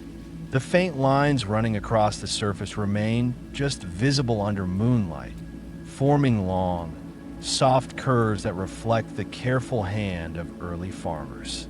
These fields sustained the first villages, providing the food needed to grow a population that would one day form the foundation of the Akkadian Empire. Moving through this field, the night air feels especially calm. The grasses sway gently in long, sweeping motions, creating soft waves that move across the landscape like a slow, rhythmic tide. The sound they produce is almost melodic, a delicate whisper that drifts into the quiet air and encourages your thoughts to soften and settle. The tranquility of this space mirrors the quiet seriousness with which early farmers approach their work, guided by the predictability of seasons, the subtle cues of weather, and the deeply rooted rhythms of nature. As the path continues, another structure becomes faintly visible ahead, this one larger and shaped differently from the others. Its outline suggests a building divided into multiple sections, possibly an early administrative center or storage facility used to hold grain and other communal resources. Early Akkadian communities often built such structures near the center of their villages, enabling them to manage shared supplies and support the population during difficult seasons. Though only the foundation remains, its size and shape reflect the beginnings of organized governance, one of the earliest steps in the rise of an empire. The moonlight casts long shadows across this structure's outline, creating a contrast between light and dark that highlights its form. Despite its ancient age, the building's footprint still carries a quiet sense of importance, a presence that suggests its role in shaping early community development. Walking around its perimeter, you can sense the weight of history resting gently within the soil, a weight made lighter by the passage of time, but no less meaningful. Beyond the structure, the land widens into a long, open corridor of earth where the soil is smoother and more compact. This may have been an early street or main passageway, the central artery of village life. Families would have moved along this path daily, carrying goods, tending animals, or traveling to fields and wells. The quiet resonance of their footsteps, though vanished, feels subtly embedded in the earth, forming a calm and steady foundation beneath the night sky. As you continue deeper into this corridor, your surroundings grow even more still. The air carries a quiet, peaceful heaviness, encouraging your breath to slow and your thoughts to drift. You are now entering the earliest threshold of the first true Akkadian villages, a place where identity, culture, and community began to take shape in ways that would eventually transform Mesopotamia. Ahead lies the promise of further structures, larger settlements, and the slow but steady emergence of a world that would one day form the heart of the Akkadian Empire. But for now, you remain within this gentle beginning, surrounded by the quiet foundations of a civilization just starting to understand its own potential. The path stretching before you begins to widen into a long, graceful sweep of earth defined not by abrupt transitions, but by soft, unfolding patterns that mirror the slow development of the earliest Akkadian communities. With every step, the landscape reveals subtle hints of a society beginning to organize itself in more deliberate ways. The moonlight casts a cool, even radiance across the terrain, illuminating the faintest impressions in the soil and helping you sense the gradual expansion that took place here long before the height of Akkad's greatness. As you move deeper into this region, the soil beneath your feet hardens slightly, its surface shaped by layers of compacted earth pressed by countless journeys. This firm texture suggests that the land ahead once served as a connecting corridor, a passageway linking early clusters of homes to the broader networks of fields, gatherings, and storage areas. The way the ground subtly dips and rises in slow curves reflects the quiet rhythm of ancient activity, the movement of early settlers and generations that followed them. On your left, the faint outline of a larger rectangular foundation becomes visible beneath the thin layer of grass. Its dimensions suggest a structure more significant than a simple dwelling. A building that may have served as a communal workspace or a storage hall for grain and essential supplies. The edges of the foundation are softened by time, yet its proportions remain discernible, forming a quiet echo of the community's early efforts to organize resources collectively. The moonlight flows over the structure's shape, highlighting its faint boundary lines and revealing the intuitive logic with which early Akkadians arranged their built environment. Moving past this foundation, you enter an area where the terrain levels out into a broad, open stretch of earth. The soil here is smoother and carries a pale sheen under the night sky. This area may have once functioned as a central village space, a place where families assembled, where markets slowly began to emerge, or where gatherings took place under the clear Mesopotamian sky. The faint circular depressions arranged in irregular clusters suggest the presence of temporary stalls or simple, open-air meeting spots created with lightweight materials long since vanished. The wind moves gently across this central area, stirring the tall grasses with a soft, rhythmic motion. Their rustling forms a delicate soundscape, enhancing the calmness of the environment. The air carries hints of moisture drifting from distant water sources and the faint scent of aged earth warmed by centuries of sunlight. Standing at the edge of this open space, you sense the presence of countless quiet moments. People pausing to rest, exchanging goods, or watching the slow procession of stars overhead. Beyond the central area, the land tilts slightly downward into a long hollow where the earth appears darker and richer. This hollow may have served as the village's agricultural hub, a place where fertile soil supported crops vital to survival. The faint lines crossing the soil at gentle angles are the residual traces of ancient plowing and irrigation. Though softened nearly into oblivion, these impressions remain visible in the moonlight, forming gentle arcs and straight segments that reveal early efforts to cultivate structured fields. As you walk through this quiet agricultural basin, the night air feels cooler and more alive with subtle sounds. The distant hum of insects, the whisper of grasses, the soft brushing of wind across the soil. These natural elements blend seamlessly, creating a soothing harmony that mirrors the slow, patient work once performed here each season. Early Akkadian farmers tilled the soil using simple wooden tools, shaped channels for water, and placed stones along boundaries that guided their routines. Though every tool has long vanished, the land still carries a sense of gentle purpose. Moving onward, the terrain begins to rise again, leading toward a long ridge that overlooks the basin. The ridge's surface is patterned with faint stone placements, small clusters arranged in aligned shapes that hint at early attempt to build designated storage areas. Over generations, such areas allowed the community to manage grain reserves, clay materials, and woven goods.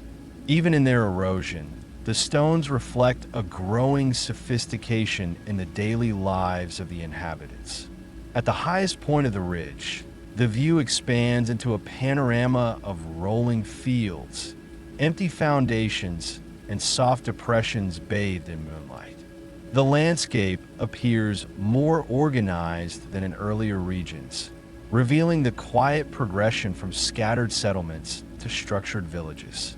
Every slight rise and fall in the terrain, every soft outline in the soil, contributes to a sense of growing cohesion, a society learning to collaborate, to coordinate, and to cultivate shared spaces.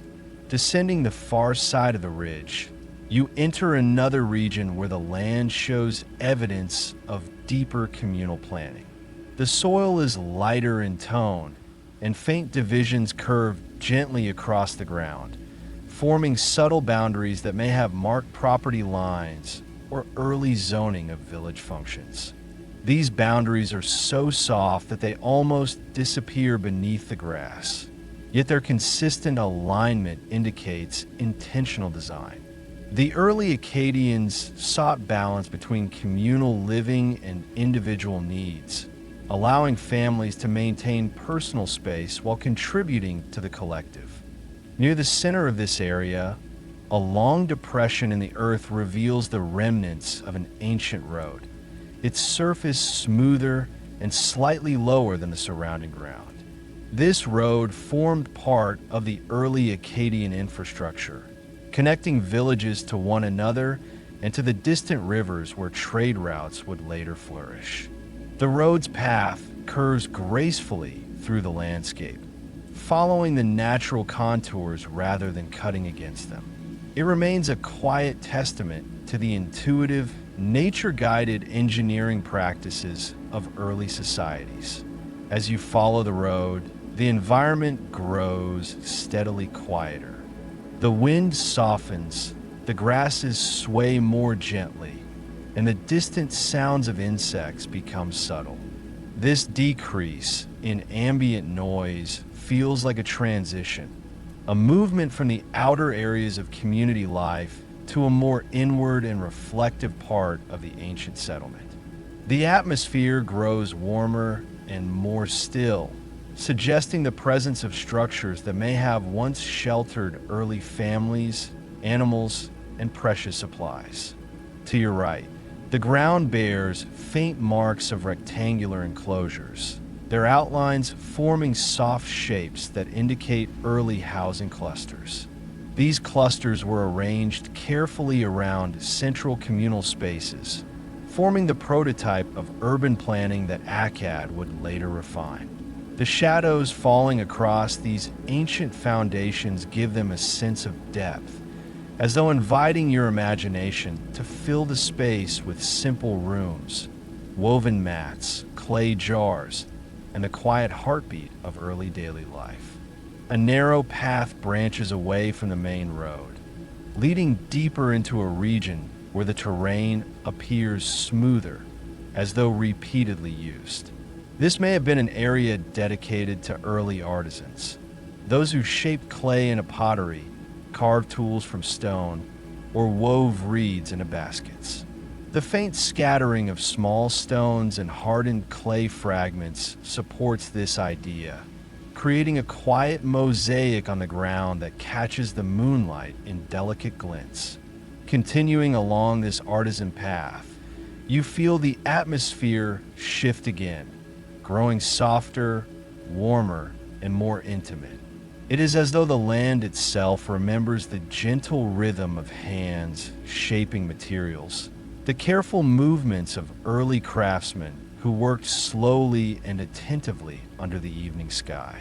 Their quiet efforts became the foundation of a culture that valued practicality, durability, and the harmonious relationship between humans and the natural world. Beyond the artisan area, the path leads to a long, shallow rise where the land feels especially calm. The faint outline of what may have been an early ceremonial space appears here. A large clearing encircled by subtle mounds that could indicate the presence of altars or communal gathering points. The Akkadians, like many early cultures, practiced simple forms of spiritual observance long before constructing temples or monumental structures. These early spaces reflected a shared reverence for the land, the sky, and the cycles that governed existence. Standing within this quiet ceremonial clearing, the air feels heavier with history, though still serene. The moonlight settles evenly across the ground, casting a soft glow that highlights the delicate patterns shaped by centuries of erosion. The night's silence deepens into a comforting embrace, encouraging your breath to slow and your senses to draw inward. It is easy to imagine early villagers gathering here under the stars, observing the constellations and honoring the quiet forces that shape their lives. As you step beyond the clearing, the land stretches into a vast expanse where the earliest forms of village structure and identity converged. This region served as a threshold, marking the shift from simple settlement to organized community, the beginnings of what would one day evolve into the Akkadian civilization. The night remains calm, the atmosphere steady, and the deep silence of the land offers a peaceful invitation to continue your journey further into the gentle origins of Akkad. The landscape unfolds before you with a softness that feels deeper and more intentional than the regions behind. It is here, in this broad expanse shaped by gentle rises and shallow valleys, that the earliest threads of Akkadian unity slowly began to weave themselves into the land. The night sky stretches above in a calm, unbroken dome of deep blue and silver, the stars scattering their steady light across the plains. The moon, now higher and brighter, illuminates faint patterns in the soil, patterns shaped by the movement of people, animals, and the earliest forms of structured community life. As you progress along the gently widening path, the soil beneath your feet transitions into a smoother, more compacted texture, shaped by countless footsteps moving in both directions. The steady firmness of the ground suggests that this route served as one of the main arteries connecting early villages, fields, and artisan areas. The way the path curves in long, sweeping arcs reflects the natural contours of the land, revealing the intuitive manner in which early Akkadian settlers aligned their movements with the landscape rather than cutting against it. To your left, a long depression follows the path at a slight distance. Its consistent width and shallow depth suggest the remnants of an early drainage channel, one that once guided seasonal runoff away from homes and fields. Though eroded nearly flat, the faint groove still holds the quiet memory of water flowing through it during brief rains. The moonlight gathers in its lowest points, revealing its shape through soft, shimmering highlights. The channel stands as a subtle reminder that the Akkadians, even in early phases, learned to shape their environment with intention and care. Further along, a cluster of small mounds appears in a scattered formation, their rounded shapes and softened edges hinting at long-buried foundations. These mounds, faint yet deliberate in alignment, may have been the earliest iterations of multi-room dwellings or compounds shared by extended families. The Akkadian people valued kinship and collective support, and these early structures likely housed multiple generations under one roof. The moon's glow traces the gentle rises of these mounds, forming a delicate play of light and shadow that gives the impression of rooms, corridors, and gathering spaces now dissolved into the earth. Walking between these mounds, the air becomes stiller, carrying an almost imperceptible warmth rising from the soil.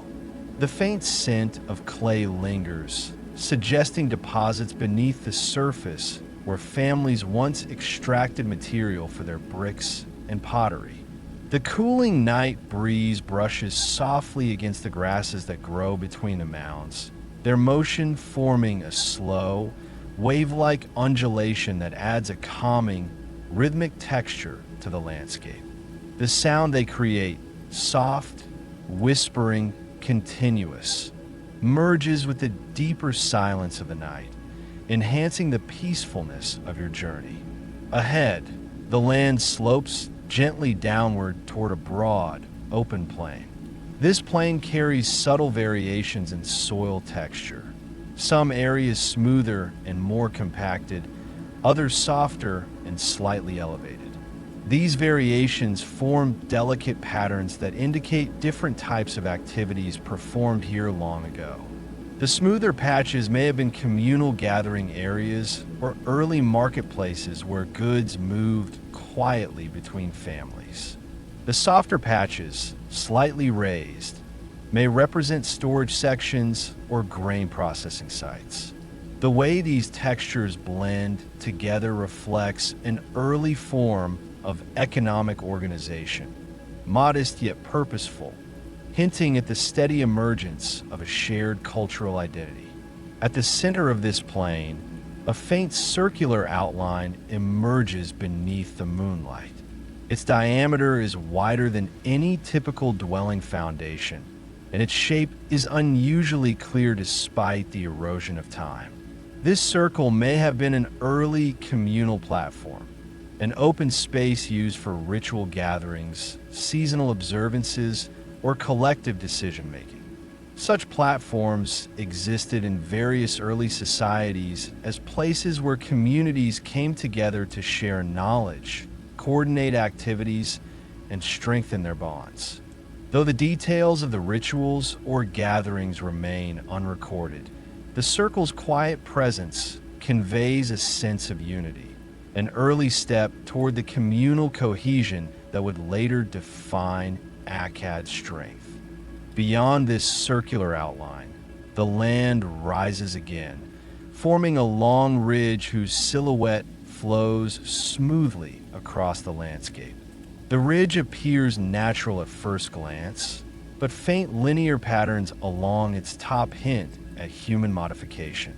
These patterns may represent early defensive embankments or boundary markers that outline the edges of a growing community.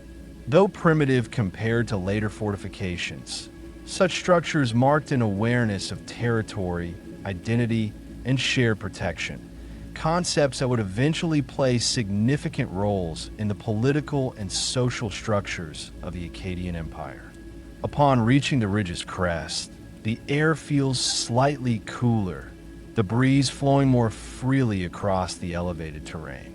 The scene that stretches below is expansive and peaceful, a tapestry of faint foundations, long settled paths, shallow basins, and soft earth patterns that tell the quiet story of a society forming itself layer by layer. The stars above reflect in pale glimmers scattered across the landscape, making the earth seem gently illuminated from within. Descending the far side of the ridge, you enter a narrower valley where the soil shifts into a finer texture. The valley floor carries faint parallel ridges aligned with the path you follow. These ridges may have been shaped by sledges or early transport devices dragged across the ground. Such marks, though nearly invisible today, indicate the gradual transition from simple carrying to more efficient means of moving goods. This subtle evolution reveals how early Akkadian society began to adapt its tools and techniques in ways that supported larger populations and increasingly complex interactions. Near the valley's center, a cluster of shallow pits appears in irregular formation. These pits, though weathered, maintain their general shape and depth, suggesting that they may have been used for storage, food preparation, or clay extraction. The arrangement of these pits, close enough to indicate communal use, yet spaced enough for multiple activities, speaks to the growing need for shared resources. The faint presence of smooth pebble fragments and hardened clay pieces adds to the sense that this area once bustled with quiet work, performed steadily and without haste under the open sky. Moving past the valley, the land returns to higher ground, leading toward an area where the soil has been compacted into distinct linear segments. These segments may represent the first attempts to divide land into designated zones for agriculture, construction, or communal gatherings. The subtlety of these divisions reflects a society in the earliest stages of organized planning, shaping its environment not with strict lines, but with gentle adjustments guided by necessity and natural contours. Farther into this region, you begin to notice the faint impression of a crossroads, a place where two ancient paths once met. The intersection forms a soft X-shaped pattern in the soil, its lines smoother and more defined than the surrounding terrain. This intersection holds significance. Crossroads often marked important points of exchange, rest, or communication between settlements. Here, early Akkadian families may have paused as they traveled between villages, greeting one another, trading simple goods, or sharing news carried along the slow rhythms of daily life. Standing at the crossroads, the air feels especially calm, as though generations of footsteps have pressed a deep quiet into the earth. The wind moves softly across your skin, carrying with it the ancient scent of earth and the tranquility of the plains. The night sky above, steady and unbroken, feels connected to the ground below through the presence of countless early journeys woven across this landscape. Beyond the crossroads, the path narrows slightly, leading toward a region that appears more structured. The faint outlines of rectangular compounds appear in clusters, suggesting the earliest stages of village expansion. Here, homes were grouped more closely together, forming organized blocks. These blocks represent a significant shift in settlement patterns, an early form of urban arrangement shaped by cooperation and shared identity. The soft, moonlit shadows cast along these shapes deepen the impression of structure and purpose within the land. The atmosphere grows more tranquil as you step deeper into this emerging village zone. The sounds of the night, the whisper of grasses, the quiet brush of insects, the distant pulse of the breeze blend into a soothing harmony. It becomes clear that you are approaching the first true beginnings of Akkadian civilization, a place where scattered settlements coalesced into unified communities that would one day form the backbone of the Akkadian Empire. But for now, the land remains quiet, peaceful, and deeply settled in its ancient rhythms. The night's calm continues to guide your journey, inviting you further into the gentle origins of a world that shaped history in ways still felt today. The landscape you move through now holds a deeper stillness than the regions behind it, as though the land itself is preparing to reveal the first true shapes of early Akkadian life. The night sky stretches in an uninterrupted dome overhead, the moon scattering its soft light across the plains with a brilliance gentle enough to highlight every subtle curve in the earth.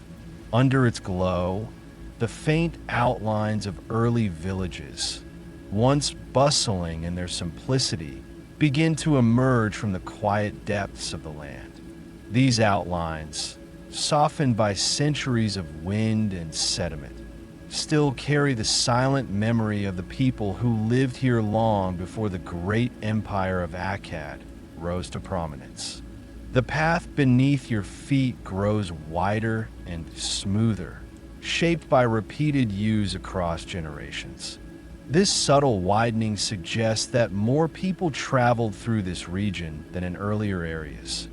Families moving between homes, farmers carrying tools from field to field, artisans sharing their craft, and children walking freely under the warm Mesopotamian sun. The soil has been compacted by countless footsteps, forming a surface that feels both firm and steady, reflecting the gradual growth of early community life. To your right, The terrain slopes gently downward into a long, shallow valley whose soil carries a rich, dark tone. This valley likely served as one of the early agricultural grounds, shaped by the first coordinated efforts to cultivate land on a larger scale. The faint, parallel ridges crossing the valley speak of early plowing techniques, each ridge softened by time, yet still visible under the steady moonlight. These lines form a gentle pattern across the valley floor, subtle evidence of the quiet labor that sustained families long before organized governance took hold. As you continue walking, the wind shifts slightly, carrying with it the faint aroma of clay mixed with the dry scent of reeds. These smells hint at the materials used in the earliest constructions. Mud brick walls shaped carefully and dried in the sun, reed roofs woven with patient hands, and clay vessels formed by artisans who worked slowly and methodically under the wide Mesopotamian skies. The scent drifts softly through the air, blending with the gentle movement of the night breeze. Ahead, the land rises into a broad, open plateau where the early structures of a village once stood. Their foundations, no more than soft rectangular impressions, form faint shapes scattered across the terrain. The layout reveals an early sense of organization. Small family dwellings clustered together, larger communal structures situated slightly apart, and empty courtyards formed naturally between them. Though every wall and roof that once defined these spaces has long dissolved into earth, the quiet arrangement of their foundations still reflects the rhythms of early daily life. At the center of this plateau, a broad, shallow depression indicates the presence of a communal area. In many early villages, such spaces served as natural gathering points where families would meet to share food, exchange goods, or discuss shared responsibilities. The soil here feels more compact than in surrounding areas, suggesting prolonged use over many generations.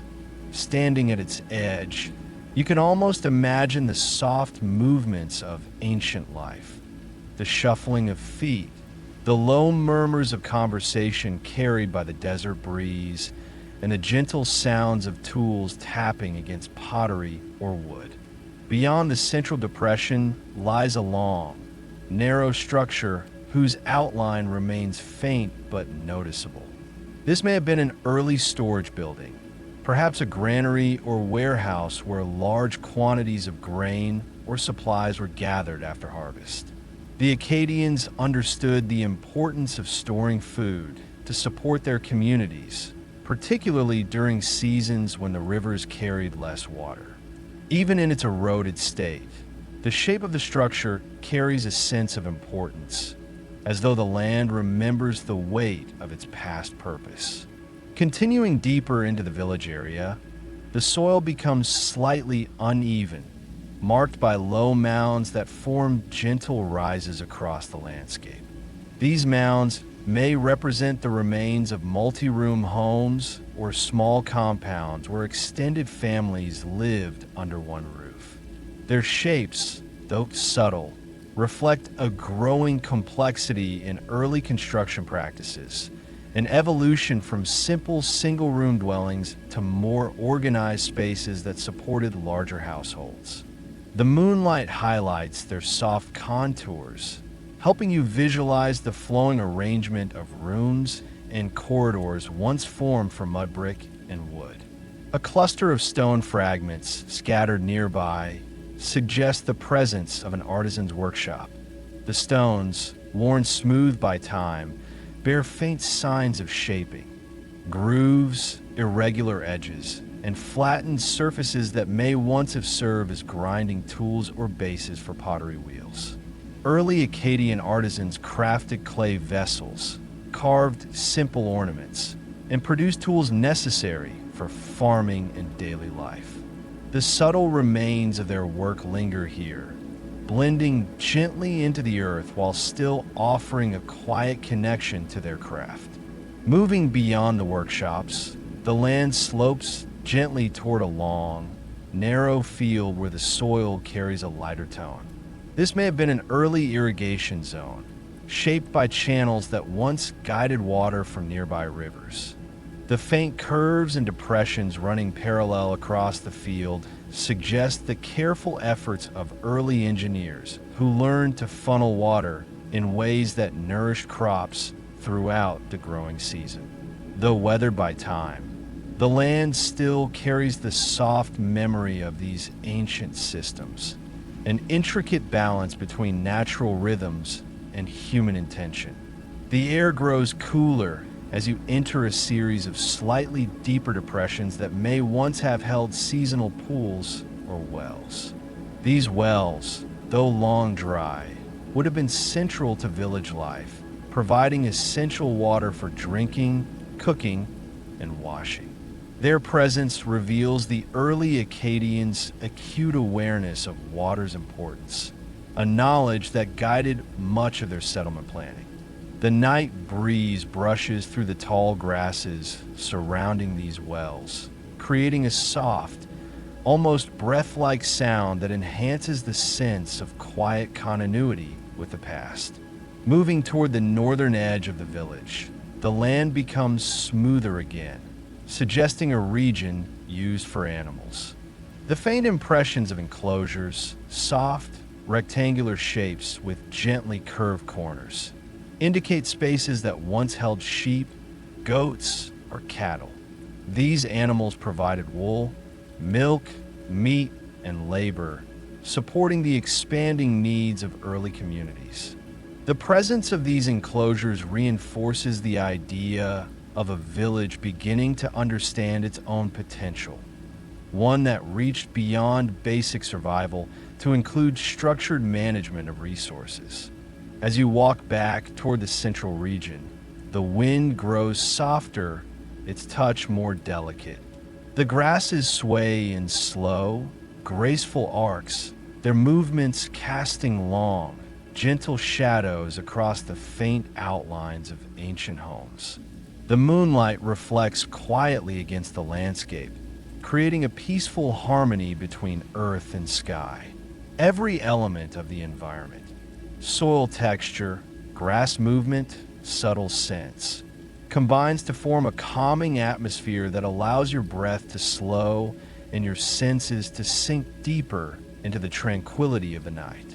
Standing at the heart of this early village, you sense the collective presence of generations. Families who lived simple lives rooted in the rhythms of nature, in the rising and setting of the sun, in the seasonal floods that shaped the land. These early communities laid the foundation for what would become the Akkadian civilization, shaping their world patiently, gently, and with a deep respect for the environment that sustained them. Ahead lies the path toward more developed villages, proto-urban centers, and the earliest hints of governance. But for now, this quiet village, softly resting beneath the moon, offers a peaceful pause in your journey, a place where the past feels close, comforting, and deeply human. As you continue your quiet journey across the ancient landscape, the terrain begins to reveal signs of a society gently transitioning from simple village organization to something more coordinated and enduring. Nothing in this land changes abruptly. Instead, each shift occurs gradually, like a soft tide moving across the earth, allowing the slow rhythm of night to guide your steps deeper into the heart of early Akkadian life. The moon remains high, its gentle light spreading evenly across the plains, illuminating the delicate textures of soil, grass, and stone that whisper traces of a world long gone, yet never truly forgotten. The ground beneath your feet becomes firmer and flatter, shaped by generations of purposeful movement. This firm texture suggests that more people traveled through this region, perhaps moving between neighboring villages that had begun to align themselves socially and economically. The faint curves of well-worn paths stretch across the land like soft lines drawn by an unseen hand. These paths do not intersect randomly. Instead, they form smooth, deliberate angles that indicate early coordination. The people who walked here long ago understood their surroundings with a kind of instinctive wisdom, allowing the natural contours of the land to shape their routes while still guiding them towards centers of community activity. To your left, the land opens into a wide, shallow field where the soil appears smoother and lighter in color. Under the moonlight, subtle lines can be seen stretching across the field in long, parallel sweeps. These are the softened remnants of early plowing, marks left behind by tools pulled steadily through the earth. Though nearly invisible during the day, the moon reveals them now in gentle, silvered highlights. These lines reflect the quiet dedication of early farmers who, season after season, shaped the land to support their families and neighbors. Their work marked the beginning of a more structured agricultural life, an early foundation upon which the Akkadian world would eventually rise. Moving beyond this field, the terrain shifts once more. The wind becomes slightly cooler, carrying the faint scent of dried grass mixed with distant moisture. Ahead, a cluster of shallow depressions forms a gentle arc across the surface. These depressions may have been the outlines of early storage pits or refuse areas, where excess materials or organic matter accumulated over time. Though their purpose is no longer precise, their shape suggests a shared system of managing resources, an early indication of communal planning that went beyond individual households. As you approach these shallow pits, the night breeze moves softly across the grasses surrounding them. The sound is delicate, forming a whispering texture that flows across the land like a gentle wave. This quiet harmony encourages your breathing to slow, helping your thoughts drift along with the steady rhythm of the wind. The atmosphere feels balanced and deeply restful, as though the land itself is exhaling after countless centuries of silent persistence. Past the pits, the ground rises slightly into a long, narrow ridge where the soil carries a firmer texture. This ridge may have served as a transitional path between separate village areas.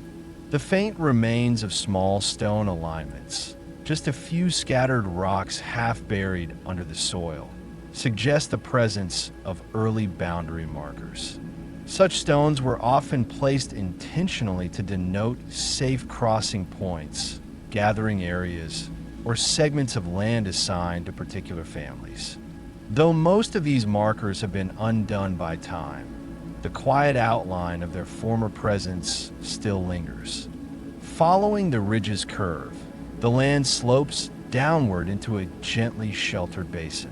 The soil here feels softer, almost cushioned underfoot, as though shaped by repeated gatherings or seasonal activities. The basin may have once held a shallow pool during rains, drawing early families to collect water or gather reeds. Over time, these periodic gatherings could have transformed the basin into a communal hub, an informal meeting ground where people exchanged goods, strengthened social ties, or marked seasonal changes under open sky. The moonlight illuminates the surface of the basin, revealing clusters of reeds still growing in small, delicate formations. Their slender stalks move gently, rising and falling with each touch of wind. These reeds, so simple in appearance, once played an important role in daily life. Woven into baskets, used as styluses for early writing, or shaped into mats that line the floors of simple homes. Their motion now adds subtle movement to the still night, offering a calming, almost hypnotic rhythm that settles deeper into the senses. Beyond the basin, the land reveals another set of early structural outlines, this time more organized, forming a loose grid pattern that hints at deliberate planning. The foundations of these structures appear as subtle rectangular and square impressions, their shapes softened by time, but still discernible beneath the moonlight. These were likely early administrative buildings, communal halls, or spaces used for storing important resources. Their arrangement reflects a shift toward coordinated community life, an important step in the gradual development of the Akkadian civilization. Walking carefully between these impressions, your feet trace the quiet boundaries of long-dissolved walls.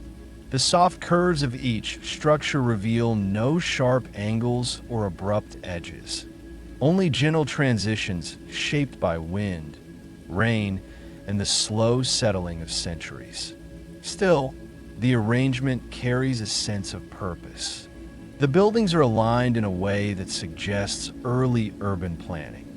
Pathways connecting central areas, open spaces left intentionally for gatherings, and storage sections placed near major routes. The night air deepens in tranquility as you move through this early plan zone. The grasses sway softly, creating delicate patterns in shadow and light. The moonlight reflects off the fine grains of soil, forming faint glimmers as if the land itself remembers the quiet discipline of the people who once cultivated it. These early builders and planners worked not with grand ambition, but with steady, thoughtful care. Each structure a reflection of a community beginning to understand itself not as scattered families, but as a unified group moving toward shared purpose. Beyond this zone lies the edge of what may have been the larger village proper. The ground grows smoother and more compacted, shaped by frequent foot traffic. The path widens into a broad corridor where faint depressions indicate the presence of larger communal structures or multi-room dwellings. These impressions, though almost erased, suggest a time when families lived closer together, when the boundaries between personal and communal space became more fluid, and when cooperation became essential for daily life. As you step into this broader corridor, the atmosphere feels subtly different, not heavier, not lighter, but deeper, as though the land is holding a quiet concentration of memories. The night breeze flows gently along the corridor's length, forming a soft, continuous breath that guides your steps. The grasses lining the path lean with the direction of the wind, creating a visual rhythm that mirrors the calm movement of early Akkadian families as they navigated this same route under similar night skies. The deeper you move into this corridor, the more structured the land becomes. Faint outlines form clusters of organized living spaces, early neighborhood arrangements shaped by shared lineage, trade, or craftsmanship. The Akkadians valued both unity and personal identity, and the arrangement of their early homes reflects this balance. Standing in this quiet space under the moonlight, you can imagine the slow formation of customs, traditions, and social bonds that would one day support the rise of the Akkadian Empire. In the peaceful, unbroken quiet of this night, the land reveals the soft traces of a world shaped not by dramatic moments, but by consistent, steady growth.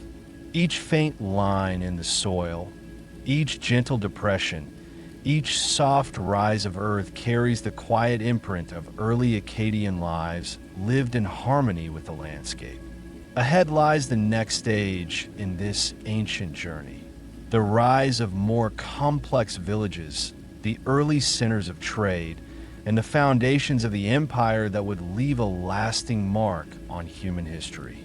But for now, the land remains serene, breathing softly under the stars, inviting you to rest in the presence of its earliest memories.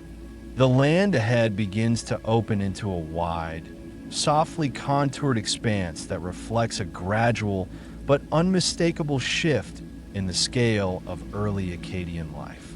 Here, the traces of settlement become more extensive, more structured, and more deeply layered into the earth. The night sky spreads across this landscape with a calm, silver stillness, the moon casting a gentle radiance over every contour. Its light reveals the faint but persistent marks left by a society beginning to understand the strength of collective identity and the possibilities offered by shared labor, shared knowledge, and shared rhythm. As you step into this new region, the texture of the ground beneath your feet changes again. The soil becomes even smoother and more compacted, shaped by countless footsteps moving in both directions across many generations. This heightened firmness suggests that this area once served as a central axis, an important route connecting multiple villages and early communal centers. Families traveling to exchange grain, craftsmen moving between workshops, and farmers journeying between fields would have walked these same paths, their movements shaping the earth into a quiet but distinct record of their presence. To your left, the land rises gently into a broad terrace. The edges of this terrace show subtle signs of human modification, faint straight lines marking where the earth may have been cut or leveled, and long, shallow steps carved into its side to ease the ascent. These features indicate the beginnings of early architectural ambition, not grand structures, but modest attempts to create stable, elevated platforms for communal buildings or storage facilities. The moonlight glides over the terrace's surface, highlighting delicate variations in texture that reveal centuries of use.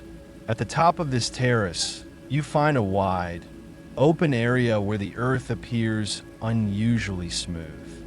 This may have been an early assembly space, a place where multiple families from surrounding settlements gathered for seasonal events, shared rituals, or discussions that strengthened social cohesion.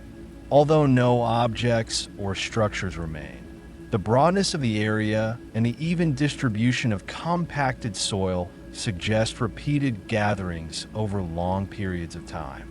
Standing here beneath the quiet sky, you can sense the presence of early communities coming together, guided by the rhythms of sunrise, sunset, and the turning of seasons.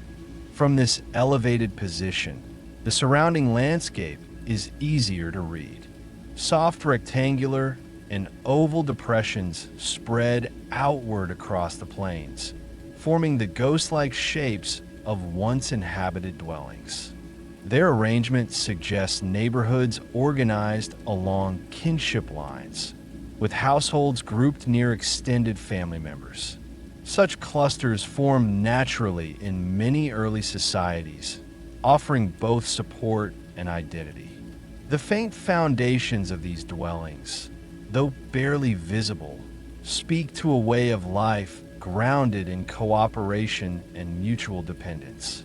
Descending the terrace, the land ahead transforms into a gently sloping corridor where the soil carries faint parallel lines that stretch far into the distance. These lines may represent early irrigation channels, small ditches carved deliberately into the earth to carry river water into fields. Their presence signals an important shift in early Akkadian life, a growing mastery over the land through water management. Irrigation allowed communities to support larger populations and cultivate crops more consistently, marking a key step toward organized society. Walking along these faint channels, You feel the breeze change direction, carrying the soft scent of water mixed with dried reeds and clay. This change suggests the presence of a river or seasonal stream somewhere beyond the visible horizon. Even if the water course has long shifted, the land still holds the memory of its former path. The early Akkadians chose their settlement sites with great care, aligning their lives around the rhythms of the rivers that nourished them. Near the channels, a series of long, low ridges appears, their shapes softened by centuries of wind. These ridges likely represent early defensive embankments or raised platforms built to protect against seasonal flooding. The Akkadians, like many early societies in Mesopotamia, understood the importance of managing both the nurturing and destructive aspects of water. These raised earthworks reflect a sense of shared responsibility, efforts that would have required cooperation among many families to build and maintain. Beyond the embankments, the land widens again into a broad plain where subtle clusters of stone fragments emerge from the soil. These fragments vary in size and shape, some smooth and rounded, others flattened or slightly chipped. Their distribution suggests that this area may have been an early workshop district, a place where craftsmen processed raw materials, shaped pottery, or prepared tools made from stone and hardened clay. The presence of these fragments, though faint, hints at a gradual shift towards specialized labor, one of the first indications of a society developing professional roles. As you walk deeper into this workshop zone, the air grows stiller, its movement minimal. The grasses along the ground sway gently in slow, sweeping motions, their shadows blending softly under the moonlight. The quiet, rhythmic sound they produce merges with the deeper silence of the night, creating an atmosphere that feels reflective and grounding. Standing in this space, you can almost sense the slow, methodical work once performed here, the steady shaping of vessels, the careful carving of tools, the thoughtful crafting of items used in daily life. Further ahead, the landscape reveals a more complex pattern of depressions and raised edges. These faint shapes form long, interconnected rectangles arranged in a grid-like pattern. This arrangement suggests the beginnings of organized public spaces, perhaps early marketplaces where families exchanged grain, reeds, fish, wool, or pottery. The grid pattern, though eroded, speaks to a structured approach to community life. People gathered here not only to trade goods, but to build the early social fabric that would one day support Akkad's imperial administration. At the edge of this grid, the land slopes downward into a long basin where the soil is darker and richer. Such basins often formed near centralized wells or reservoirs created to collect water during wetter seasons. The faint circular outline at the center of the basin confirms this, a wide ring of compacted earth that may have marked the location of an early well. The well's presence hints at the gradual shift towards centralization, where a community began to coordinate the distribution of essential resources. The wind flows gently across the basin, creating a cool, refreshing current that contrasts with the warmth lingering in the soil. This blend of temperatures adds a soothing dimension to the night, calming your breath and quieting your thoughts. The moonlight reflects softly off the basin's surface, revealing faint cracks and lines that mark the passage of centuries. From the basin, the path leads to a region where the land becomes more sculpted. Long, shallow terraces step gently down the slope, suggesting early attempts to create stable zones for construction or agriculture. These terraces, though subtle, represent a significant milestone in early Akkadian life. The emergence of planning on a scale larger than individual households. They also reflect the community's evolving relationship with the land, learning to shape it not through force, but through adaptation and gentle modification. Walking along the highest terrace, the atmosphere grows even more peaceful. The breeze softens, the grasses sway with slower motions, and the distant sounds of insects blend into a low, continuous hum. The land feels settled, almost meditative, inviting your senses to relax and your thoughts to drift. Ahead lies a large, faint structure marked by an unusually broad outline. This may have been an early communal hall, a place where people met to share important news, make collective decisions, or prepare for seasonal activities.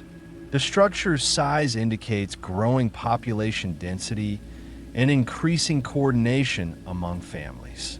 Though only the footprint remains, its presence suggests the early stages of governance long before the rise of kings or formal administration. Standing here under the moon's gentle glow, you can almost sense the beginnings of cultural identity, a shared sense of belonging that would eventually unite scattered communities into one of the world's earliest empires.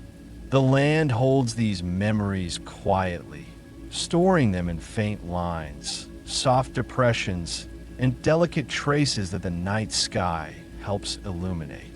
As the breeze moves across your skin, calm and unhurried, the ancient world feels closer. Every subtle contour, every faint outline, every gentle sound reminds you that you are walking across the early foundations of Akkad, where the first roots of unity were planted in silence, patience, and the steady rhythm of life shaped by river, soil, and sky.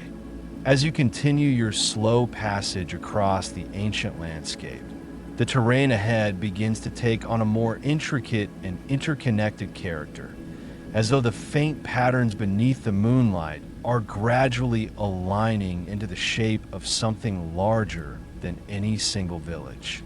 The sense of scattered settlement seen earlier, isolated clusters of homes, modest fields, and simple workshops, slowly evolves into a quiet, deliberate arrangement.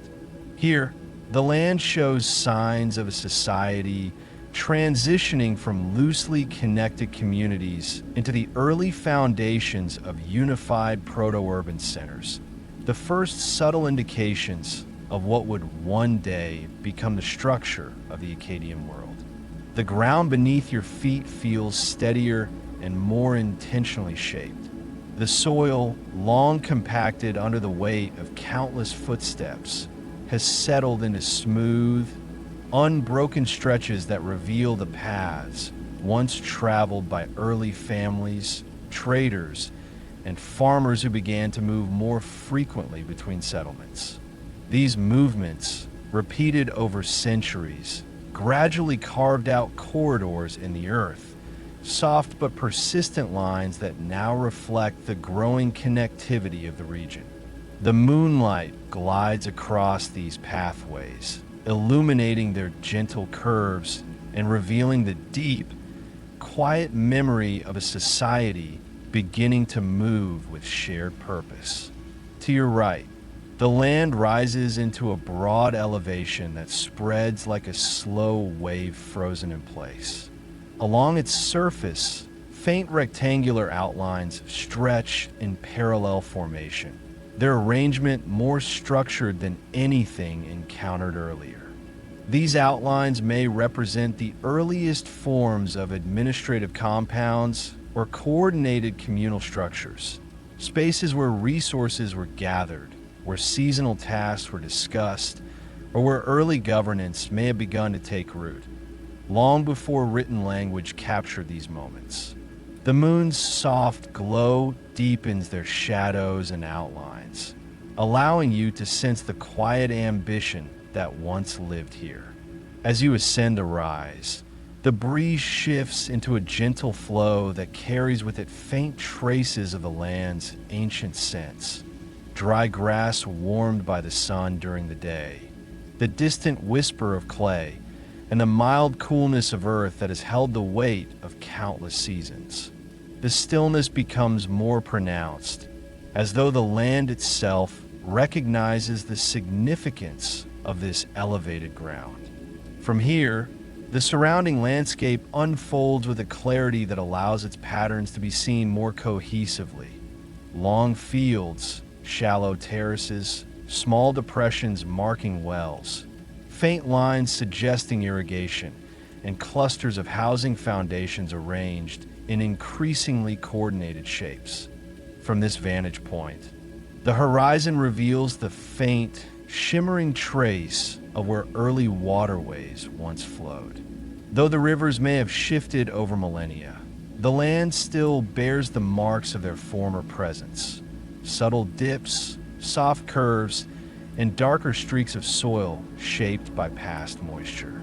These ancient channels nourished the earliest communities and influenced where families chose to build their homes. Their presence in the landscape reflects the slow, deliberate partnership between land and people that defined early Mesopotamian life.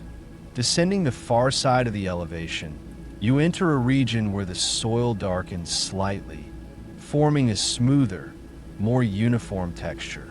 This area appears to have supported sustained activity, its surface shaped by repeated movements and communal gatherings. The faint outline of a wide, rectangular plaza emerges beneath the grasses, its edges worn but still visible, forming a quiet echo of a central meeting ground where early Akkadian families and neighboring groups may have come together. The moonlight reveals its subtle contours, suggesting that here, in this open space, the first forms of collective identity may have begun to take shape. Beyond the plaza, the land divides into several narrow, elongated paths that branch like gentle streams into surrounding areas. These paths, though faded, hint at the beginning of organized movement. Designated routes that separated domestic areas from workspaces, religious spaces from fields, and communal spaces from dwellings. Early Akkadian society, though still modest in scale, was beginning to adopt more complex patterns of organization, guided by necessity, intuition, and the shared understanding that structured cooperation could sustain larger populations. Walking along one of these paths, you notice the faint remains of low walls, just slight ridges in the soil, yet consistent enough to indicate former boundaries. These boundaries form the edges of early compounds or multi-room structures. Their presence signals a shift from simple single-family homes to extended dwellings where multiple generations or related families live together under one roof. The moonlight traces their faint outlines, casting soft shadows that help you imagine the quiet, steady rhythm of daily life within these spaces. Children learning the rhythms of planting and harvesting, artisans shaping clay or reeds, elders passing down knowledge through repetition and demonstration. Continuing through this early urban zone, the terrain shifts into a long, shallow depression lined with faint rows of stones. These stones, though small and weathered, appear deliberately placed. They may have once marked the edges of early roads or designated zones for markets and communal gatherings. Their arrangement reflects a growing awareness of spatial organization, a deliberate structuring of community life that would eventually support the rise of more formal institutions. Beyond the stone-lined depression, a wide corridor opens before you. The soil here feels especially compact, with faint parallel grooves running its length.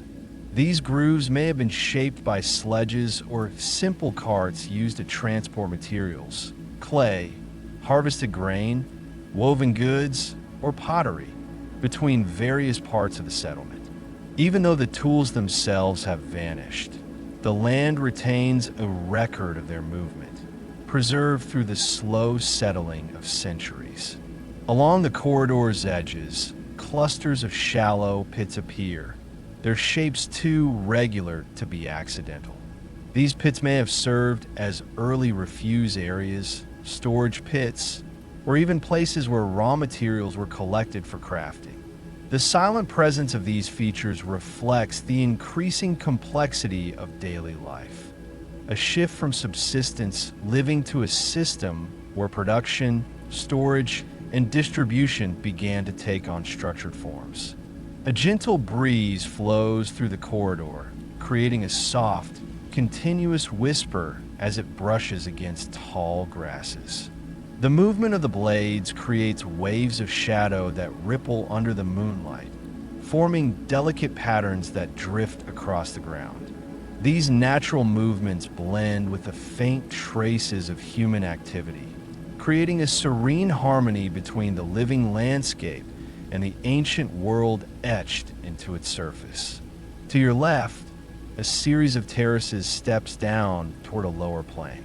Each terrace appears intentionally flattened, suggesting efforts to expand agricultural production or create stable building surfaces.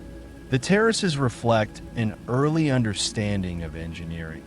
Simple, practical adjustments that allowed communities to work more efficiently with the land's natural contours. These terraces symbolize a key step in the evolution of early Akkadian life, the willingness to modify the environment in ways that supported long-term settlement.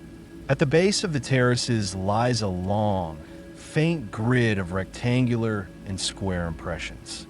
This grid may represent an early administrative or storage complex, where supplies were gathered and monitored. The presence of such a structure hints at the slow emergence of central organization, a precursor to the administrative systems that would later define the Akkadian Empire under its kings. Walking through this grid, the atmosphere feels especially calm, as though the land itself holds the deep, steady memory of early coordination. The moonlight reflects on the soil in soft glimmers, revealing subtle variations in texture that mark the passage of countless hands, tools, and footsteps. Each faint outline suggests a moment in history, a small, quiet action that contributed to the slow rise of a unified society. Farther ahead, the corridor merges into a broad, open plain where the earth becomes smoother and the air stiller. This plain, illuminated by the moon's calm light, may have served as one of the earliest collective spaces where multiple villages met, where goods were exchanged, or where seasonal gatherings took place. Its size and central location hint at a growing population, one that relied on cooperation and shared identity to thrive. As the night deepens, the atmosphere becomes even more tranquil. The breeze slows, the grasses sway in long, slow arcs, and the ancient land settles into a profound stillness. The emerging proto-urban center around you reflects the early heartbeat of Akkad's formation, not through monumental architecture or dramatic events, but through steady, patient growth shaped by the quiet persistence of its people. Ahead lies the next stage, the gradual merging of these settlements into a cohesive network capable of supporting early statehood. But for now, the land rests in serene continuity, inviting you to breathe slowly and follow the path deeper into the origins of Akkad. As the landscape unfolds before you, the traces of early Akkadian life begin to reveal a new dimension, one that reflects not only settlement and community planning, but also the gentle beginnings of exchange between families, between villages, and eventually between distant lands. Here, in this quiet region illuminated by the moon's soft glow, the land carries subtle marks of a society that began to stretch its connections outward through trade, communication, and shared effort. Nothing is abrupt or forceful in this transformation. Instead, the shift emerges through delicate patterns woven into the earth, patterns shaped by footsteps, pathways, and the faint remains of ancient activity. The ground beneath your feet becomes slightly more varied, its texture alternating between smooth, compressed corridors and patches of softer earth marked by shallow impressions. These impressions form loose clusters, indicating areas where people once paused, rested, or exchanged goods. The soil carries faint traces of heavier loads, long, subtle grooves shaped by sledges pulled through the landscape, as well as compacted circular patches where travelers might have gathered before continuing their journeys. The moonlight reveals these patterns with remarkable gentleness, allowing your senses to follow the quiet rhythm of ancient movement. To your left, the terrain widens into a long, gently curving stretch of land. The faint remnants of early stalls or temporary stands can be sensed here through soft rectangular outlines arranged along the curvature of the path. These outlines, though nearly erased, suggest that families from various settlements may have brought woven goods, clay vessels, grain bundles, and dried reeds to this region, exchanging them in peaceful gatherings that strengthen ties between communities. The breeze that passes through this area feels slightly warmer, carrying a sense of movement that lingers in the air like an echo of the slow, steady activity that once filled the space. Continuing forward, the path leads toward a shallow dip in the landscape where the soil appears darker and richer. This dip may have served as a natural resting spot for travelers moving between settlements or between early centers of exchange. The darker soil, softened by time, retains faint, overlapping impressions of countless pauses.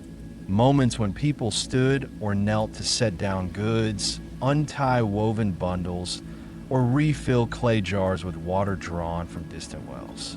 The wind moves lightly across this area, creating a gentle rustling sound that blends with the night sky's quietness, forming a calming, rhythmic backdrop to your journey.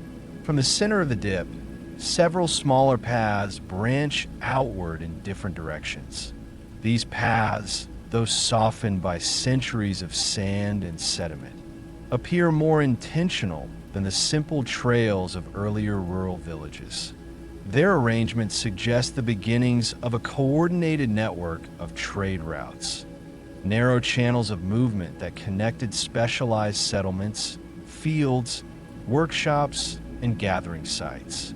This network allowed goods to travel further, carrying with them ideas, materials, and knowledge that slowly helped shape the cultural identity of the growing Akkadian world.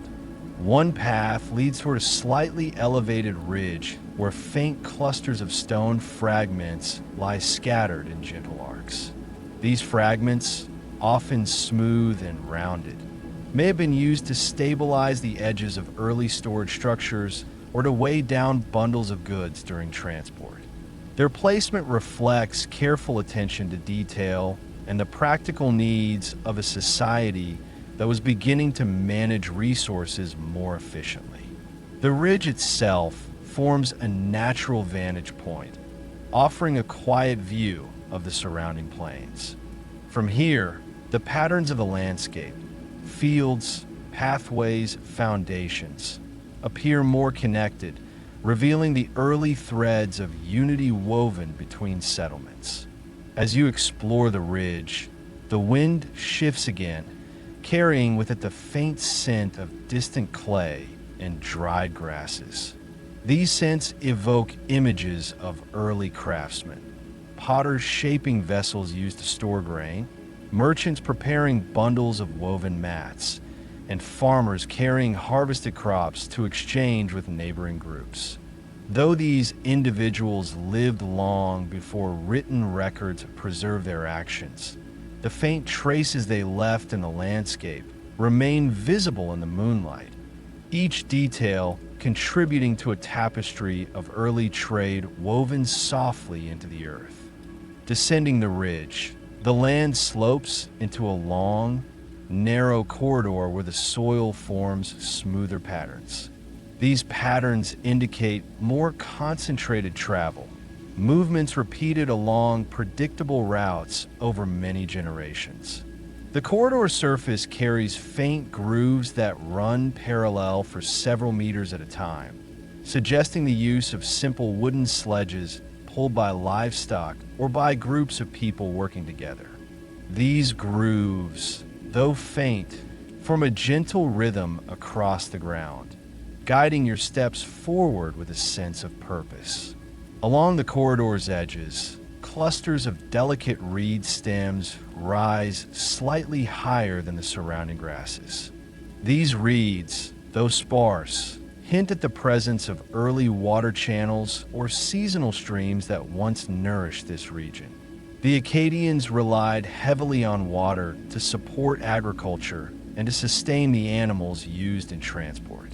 The presence of reeds suggests that this area may have been part of a larger network of water routes, either naturally formed or shaped through early irrigation techniques. Their quiet movement in the breeze adds a soothing layer to the night's ambience. Farther ahead, the corridor opens into a broad expanse where the soil becomes more varied in texture. Soft mounds and shallow depressions form a loose pattern across the plain, suggesting that this was once a transitional zone between residential areas and early trade centers. Families may have gathered here to prepare bundles, load sledges, or exchange items before moving toward the more structured regions of the settlement. The faint outlines of temporary shelters or simple shade structures appear in the soil, subtle rectangular impressions whose edges blend almost seamlessly with the surrounding landscape.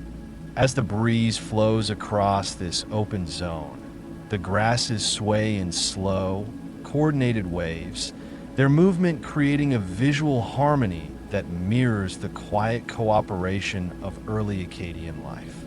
The moonlight highlights the tips of the blades, forming thin lines of silver that shimmer across the plain. This peaceful motion encourages your breathing to deepen and your thoughts to soften, guiding you gently further into the calmness of the night. Beyond the open zone lies a more structured region, marked by clearer outlines of long, narrow buildings. These structures, though eroded, form recognizable patterns that suggest storage halls, administrative rooms, or early trade lodges where goods were weighed, examined, or prepared for distribution. Their alignment along the natural contours of the land reflects the Akkadians' intuitive understanding of spatial organization.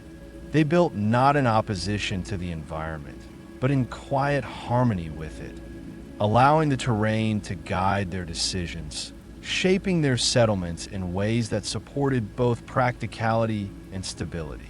Moving between these faint building outlines, the night feels especially serene. The wind softens, the sounds of distant insects blend into a low, steady hum, and the moonlight casts long, delicate shadows across the ground. Each foundation shape, each subtle depression in the soil, carries the weightless memory of early interactions, moments when goods changed hands, when decisions were made, when relationships between communities took on clearer form. Ahead, the land rises gently toward a plateau where the soil appears unusually smooth and pale under the moonlight. This plateau may have served as one of the earliest regional gathering sites, an elevated point where families from multiple settlements came together for larger seasonal exchanges, shared rituals, or the distribution of important supplies. The plateau's smoothness suggests long-term use. Its surface shaped not by the dramatic actions of empires, but by the quiet consistency of everyday life. Standing on this plateau, the landscape stretches in every direction with calm expansiveness. The faint lines of early trade routes branch outward like the rays of a star, each path carrying with it the silent imprint of generations. Under the stillness of a night sky, the emerging network of early Akkadian exchange becomes clear, a gentle weaving of movement, resource sharing, and slow but steady expansion. This region marks an important step in the journey toward the rise of Akkad.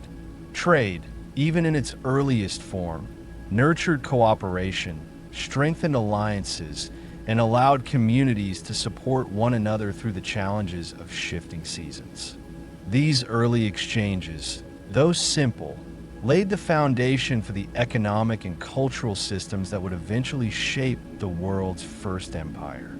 But for now, the land remains quiet, offering you the chance to rest deeply in its timeless calm while continuing the slow journey across the origins of Akkad.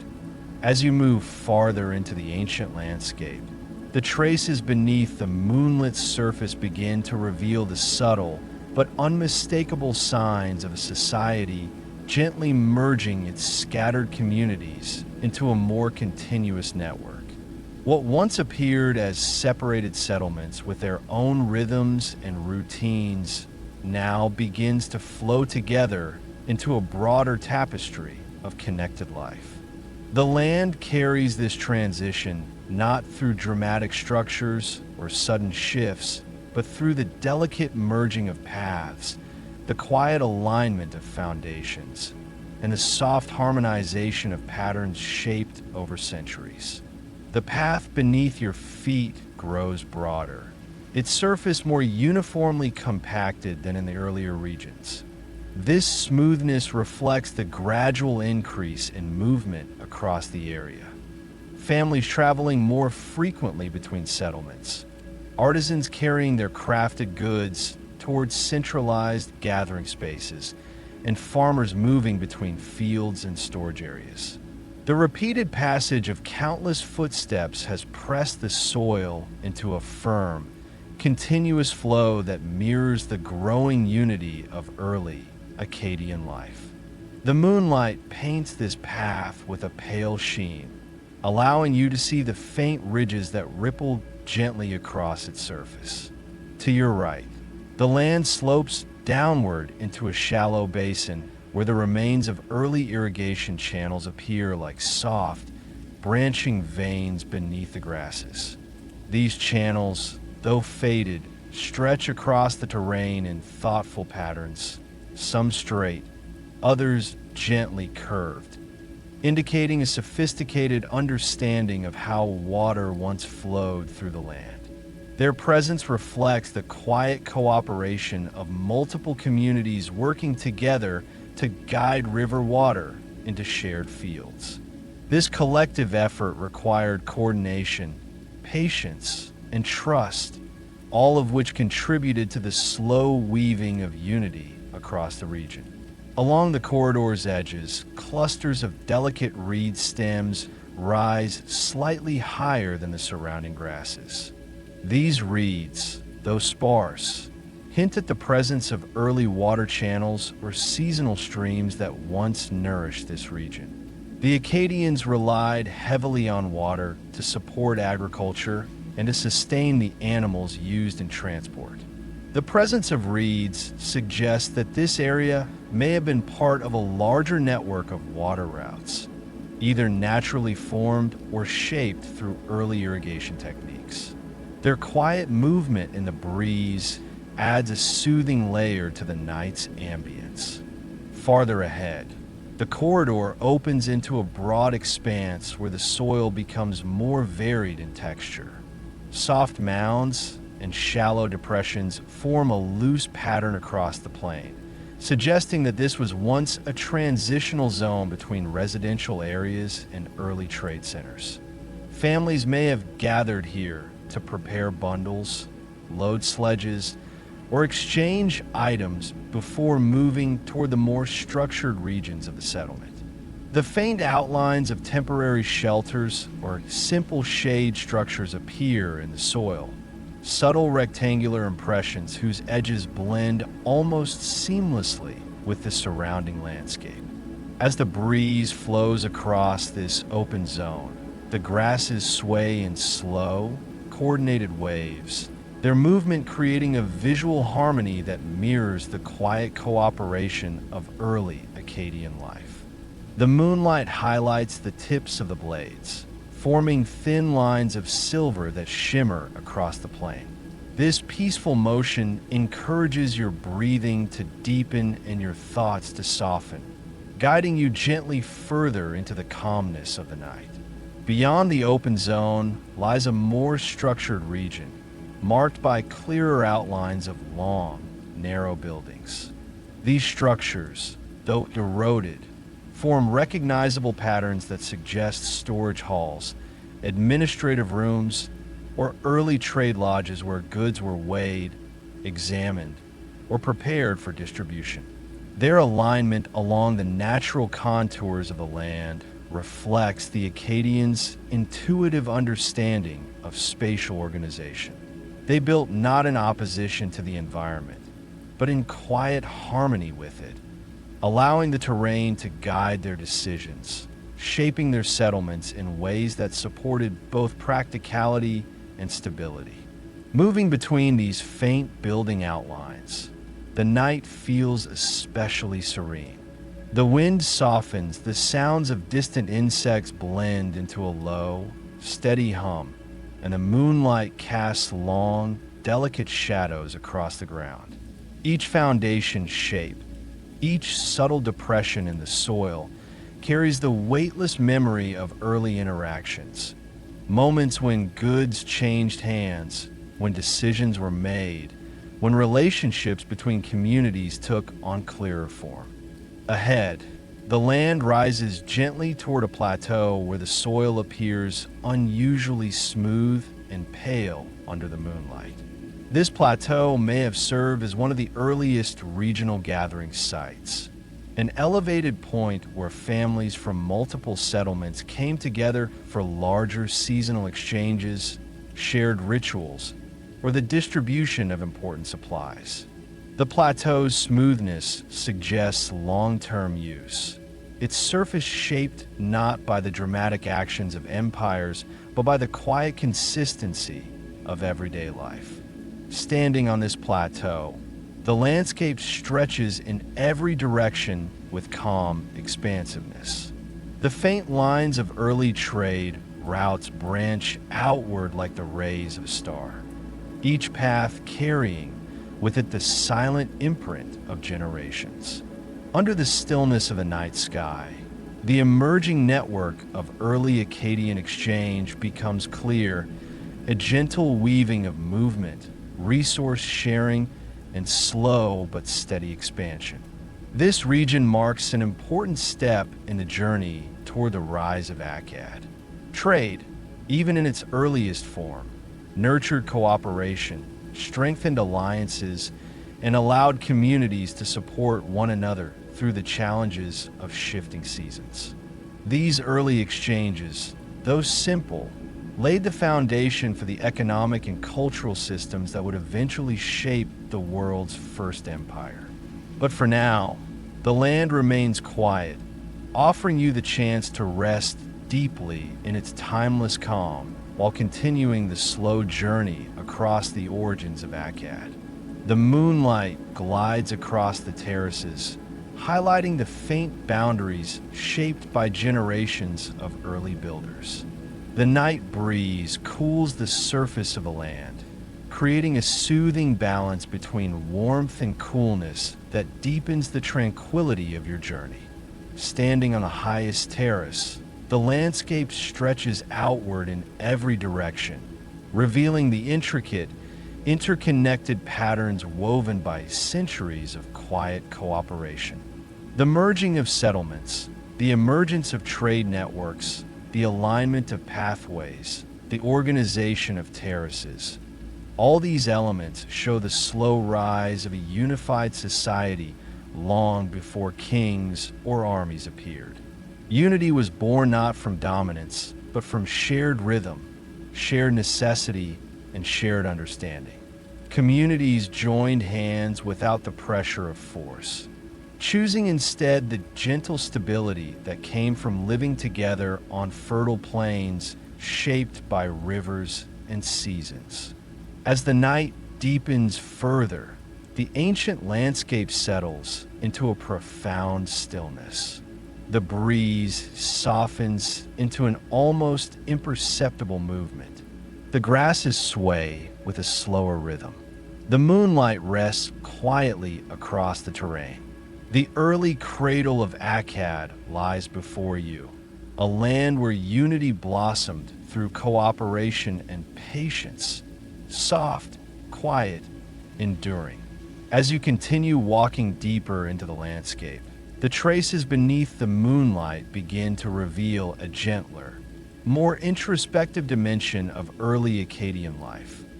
One tied not to structures, trade, or settlement patterns alone, but to the soft emergence of early spiritual practices. These quiet rituals, shaped by generations living in close harmony with the natural world, helped bind scattered communities together long before written records emerged. Their presence in the landscape appears subtle, expressed not through towering monuments or grand architecture, but through delicate arrangements in the soil, faint alignments of stones, and carefully shaped open spaces where early families gathered under the vast Mesopotamian sky. The ground becomes smoother as you approach this new region, its surface worn gently by repeated footsteps that once moved with slow, deliberate rhythm. The soil, compacted in soft circular depressions, indicates areas where people may have stood or sat together in calm gatherings. The moonlight glides across these shapes, revealing their quiet symmetry, circles, ovals, and arcs that echo the natural forms of the sky above. These subtle patterns suggest the earliest beginnings of communal rituals, moments when families pause their daily routines to observe the changing seasons, honor the land, or acknowledge the mysteries of the night. To your left, a faint line of small stones curves gently along the edge of a shallow rise.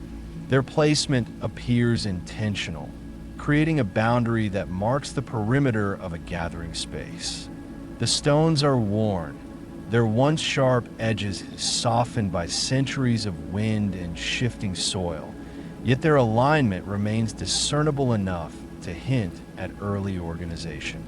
These boundary stones may have outlined a place of quiet reflection, a location where early Akkadian families stood together during moonlit nights to observe celestial movements that guided their understanding of time, planting seasons, and cycles of nature. As you step into the space enclosed by these stones, the night air grows stiller, and the breeze slows into a gentle drift that brushes lightly against your skin. The grasses sway with quieter movement, their delicate silhouettes illuminated by the moon's glow. Within this quiet enclosure, the land feels deeply peaceful, as though countless calm gatherings have settled into the soil's memory. The atmosphere encourages slow breathing, helping your thoughts dissolve softly into the rhythm of the night. The ground within the enclosure holds faint circular depressions arranged in a loose spiral. These depressions may have been formed by early ritual motions, families walking slowly around a symbolic center, following ancient rhythms shaped by generations before them. Though the exact meaning of these patterns has long vanished, the soft spiral suggests a simple form of communal ritual, one guided by observation, respect, and the steady heartbeat of early Akkadian life.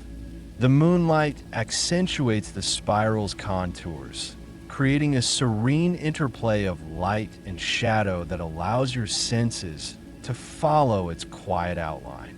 Beyond the spiral, the land stretches into a long, open clearing where the soil is smoother and lighter in tone.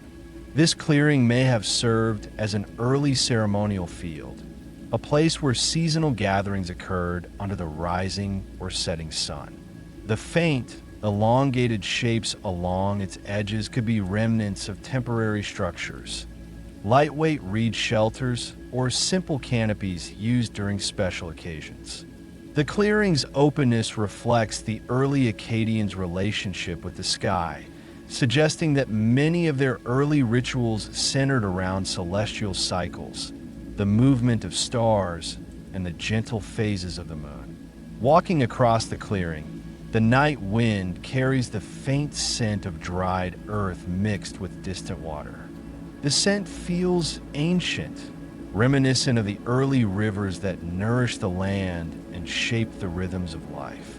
These natural fragrances form a quiet layer of atmosphere that enhances the serenity of the moment, blending with the soft hum of nocturnal insects and the gentle motion of grasses.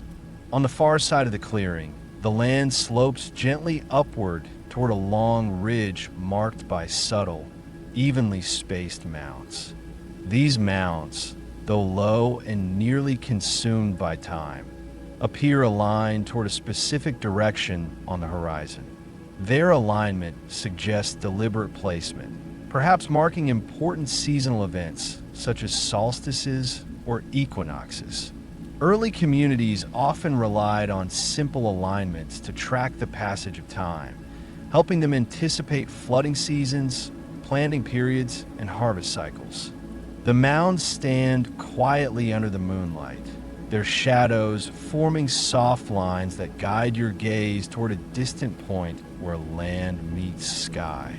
Ascending the ridge, the soil becomes slightly coarser, dotted with small pebbles that crunch lightly underfoot. The air grows cooler, and the wind moves with quieter consistency. At the ridge's crest, a wide open space unfolds, marked by faint, shallow depressions forming a large oval. This may have been a communal ritual field, an elevated place where early families gathered to observe the stars, the movement of constellations, and the gentle arc of the moon's journey across the sky. The oval shape, still visible beneath the moonlight, holds a sense of calm continuity.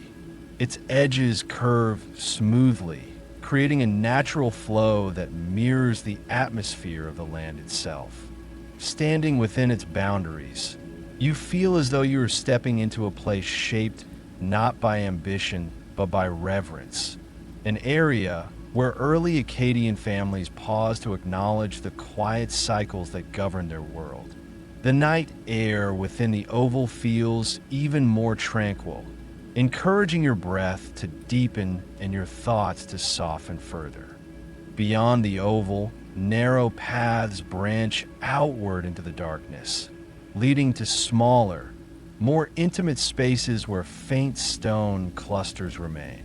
These may represent early household ritual points, simple arrangements where families perform daily or seasonal observances.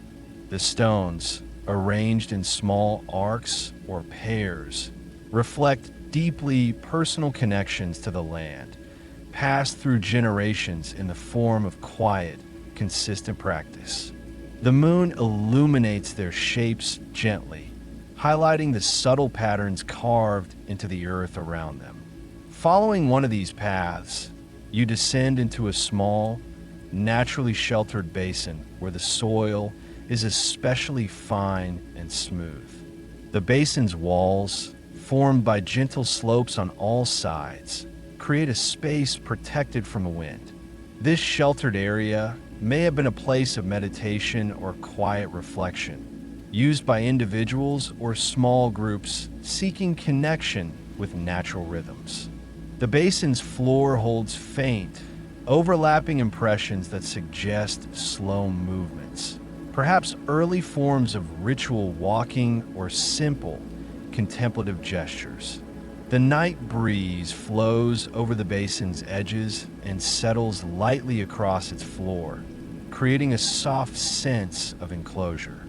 The tranquility here is deep, as though the land still holds the stillness of ancient moments long past. The moonlight reflects softly off the basin's surface, illuminating grains of soil that sparkle faintly like distant stars.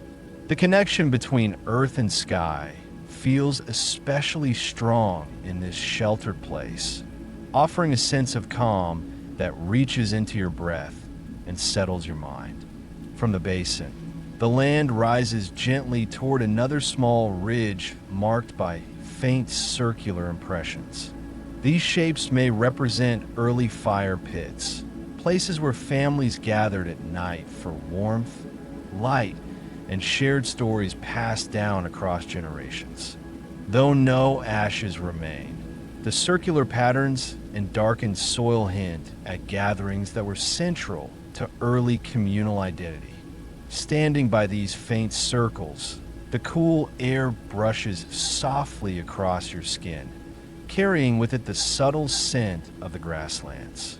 The quiet of the night, the slow movement of the wind, and the soft light of the moon blend into a calm atmosphere that feels deeply connected to the lives once lived on this land. These shared rituals, simple, natural, unforced, help form the foundation of their later unity. They strengthened bonds, preserved memory, and gave early families a sense of continuity with the land that nurtured them. Ahead, the landscape continues unfolding into the origins of a civilization that would one day shape the history of Mesopotamia. But for now, you remain within this gentle cradle of early spiritual life, resting in the same quiet under which the first Akkadian rituals once bloomed.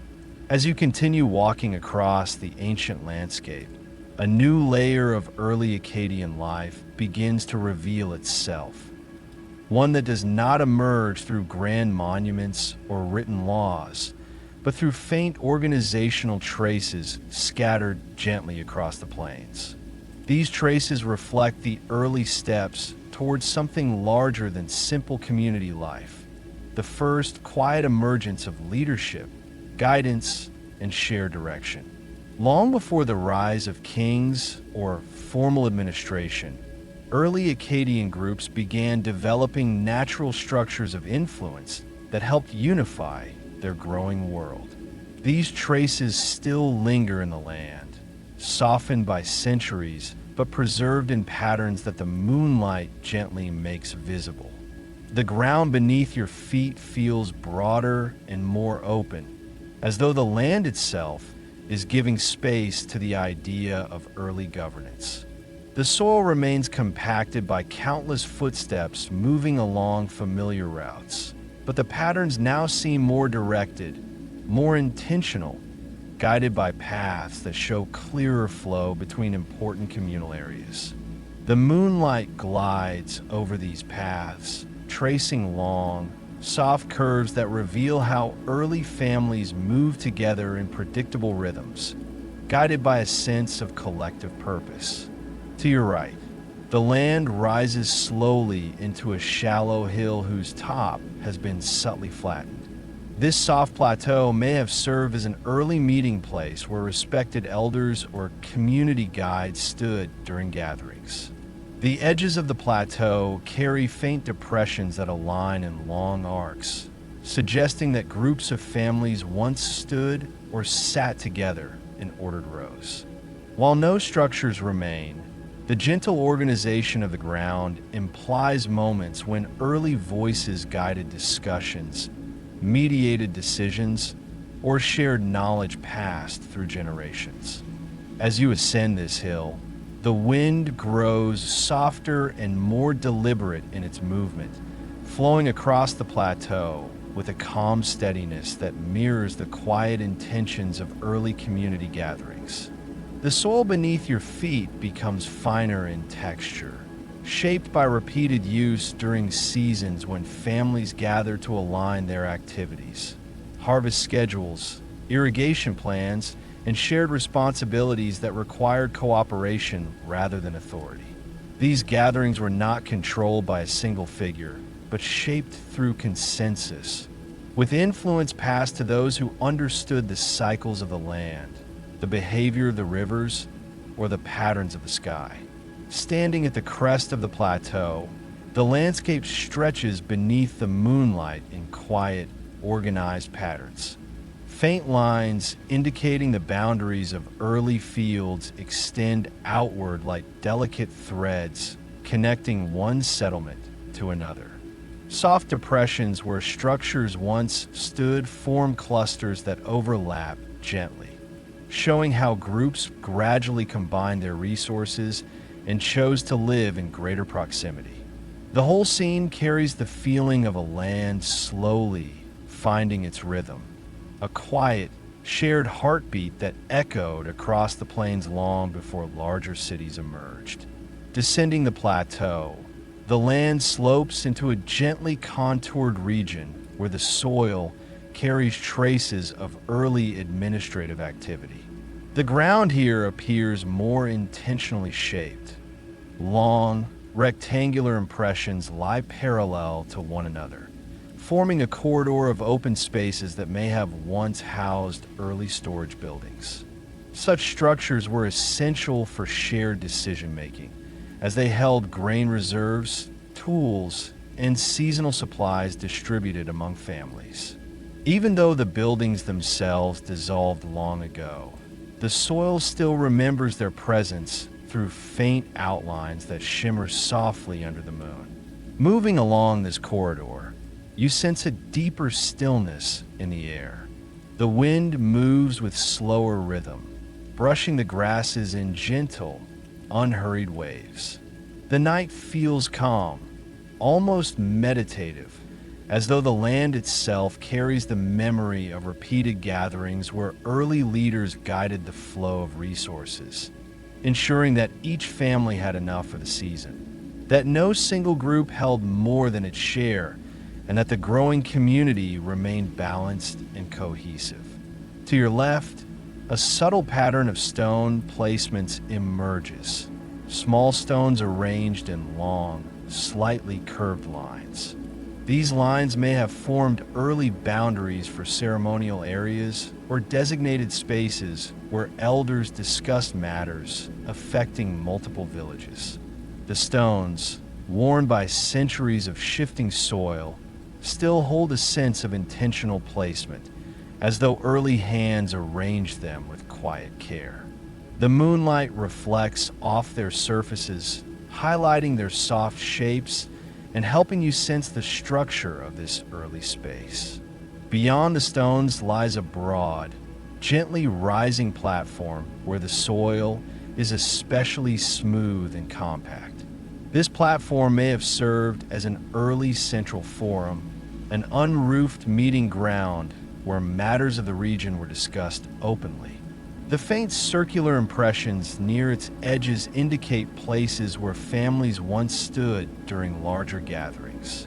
These were not political assemblies in the modern sense, but early forms of collective coordination, reflecting a desire to maintain harmony within a growing network of communities. As you walk across the platform, the air feels warm and steady, carrying a hint of the land's ancient breath. The night sky above remains clear, its stars scattering their soft radiance across the plains. Early Akkadian communities may have used this platform not only for practical decisions, but also for observing the heavens, tracking the movements of constellations that guided their calendar and shaped their agricultural cycles. The alignment of the platform suggests awareness of the sky's patterns, reflecting the beginnings of a shared cosmology that helped unify diverse groups. Continuing onward, the land narrows into a long passage bordered by faint, low ridges shaped through purposeful construction. These ridges may have formed the edges of early processional routes, paths used during ritual or seasonal events when community members walked in slow, orderly lines. Their placement suggests intention, as though early leaders sought to give structure to collective movements, reinforcing unity through shared steps traced beneath the open sky. To your right, the ground expands into a large, circular depression with a smooth, even floor. This may have been a council circle, an early gathering place where respected individuals met to discuss concerns affecting multiple settlements. Unlike later monumental structures, this circle reflects simplicity and humility. Its power rested not in architecture, but in the gathering of thoughtful voices who guided their communities through observation, experience, and quiet authority. The circular shape, still faintly visible, indicates equality and inclusion, suggesting that leadership was collaborative rather than hierarchical during these early stages. Standing quietly at the circle's center, the air feels dense with calm. The breeze flows gently across the land, moving in slow currents that ease the body into a deeper state of rest. The moonlight spreads evenly across the soil, revealing textures shaped by countless seasons. The landscape feels deeply connected to the early leaders who once gathered here, guides who helped unite scattered settlements through wisdom rather than force, through cooperation rather than dominance. Beyond the council circle, the terrain opens into a broad plain where the soil carries repeated tracks oriented in similar directions. These tracks, worn over centuries, may have been created by groups traveling between gatherings, festivals, and early administrative sites. Their parallel patterns suggest coordinated movement, reflecting the slow weaving of unity across the region. The plain feels expansive, its atmosphere grounded and serene, encouraging your breathing to deepen and your thoughts to drift peacefully with the rhythm of the land. As you walk through this plain, the night becomes calmer still. The grasses sway in subtle motions, their shadows blending seamlessly across the ground. The soft chorus of nocturnal insects forms a low, continuous hum that fades into the background of your awareness. Everything in the landscape, the wind, the soil, the moonlight, moves in long, unbroken flows that help settle your senses into deeper tranquility. Ahead, the land gently transitions once more, leading toward the beginnings of early settlements that would eventually merge into the first Akkadian towns. The faint alignments of structures, the quiet echo of early gatherings, the soft curves of communal spaces, all these elements reveal how leadership began not through authority, but through the natural emergence of guidance within a society learning to move together. But for now, the night remains peaceful, the land still, the atmosphere warm and steady. The earliest whispers of Akkad's future lie before you in gentle lines beneath the stars, inviting you to continue your calm journey into the heart of its origins. As you continue your slow journey across the ancient landscape, the next region you enter begins to reveal one of the gentlest yet most foundational dimensions of early Akkadian life: the transmission of knowledge. Long before clay tablets recorded stories or calendars, long before scribes carved marks into wet mud, knowledge in the earliest Akkadian settlements flowed quietly from observation, repetition, and shared memory. It was carried in the rhythms of daily life, in the gestures of elders guiding younger generations, and in the subtle understanding of land, sky, and river that shaped every aspect of existence. The faint traces of these early practices have softened into the earth, preserved in subtle patterns that the moonlight now brings to life. The ground beneath your feet transitions into a smoother, more even texture, suggesting prolonged and regular use across many seasons. This area may have once served as an open learning ground, a place where early families gathered to pass down the knowledge necessary for survival. How to read the sky, how to recognize changes in soil, how to sense the river's shifting moods, and how to understand the gentle cycles guiding the natural world. The soil here carries faint impressions shaped by repeated sitting or kneeling, as though groups once gathered in calm circles to observe simple demonstrations offered by elders with patient, steady hands. To your left, a long, narrow stretch of land hugs a slight elevation. The faint outline of elongated depressions appears along this rise, soft, rectangular shapes arranged in orderly fashion. These depressions may represent places where tools were stored or prepared for teaching. Farming implements shaped from wood, simple clay vessels used for demonstration, or items crafted from reeds and grasses. Their placement along the rise allowed early learners to observe both the tools themselves and the hands that shaped them, forming a quiet flow of knowledge that moved seamlessly between generations. The night breeze flows across the rise, carrying with it the gentle scent of dried vegetation and earth. This subtle fragrance evokes the memory of early seasons when young children followed their elders between fields, learning to identify the stages of a growing crop, the signs of soil exhaustion, and the delicate indicators of approaching rain. It also hints at the transmission of practical knowledge, how to weave reeds into baskets, how to prepare clay, how to shape tools for daily life. The breeze helps you sense the quiet importance of these lessons, unrecorded in writing but preserved in the land's silent texture.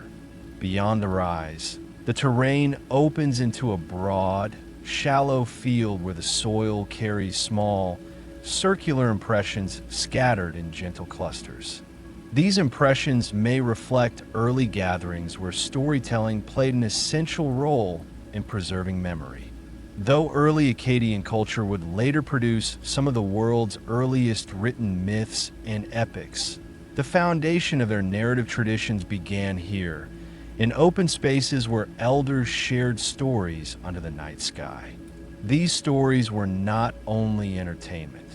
They contained guidance, moral lessons, cosmological perspectives, and practical knowledge wrapped in simple narratives that shaped the culture's earliest collective memory.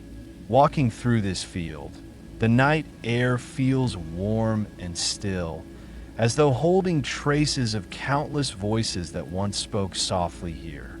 The grasses sway with slow, even motion, their shadows forming elongated shapes across the ground.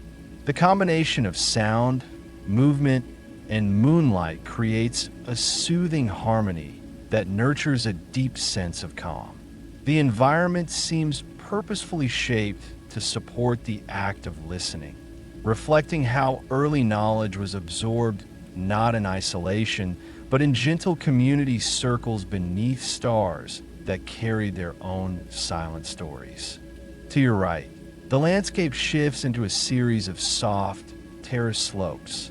Each terrace carries faint lines running parallel along its surface, suggesting areas where early teaching involved practical demonstrations, how to create irrigation channels, how to measure the flow of water, how to maintain balance between river and field.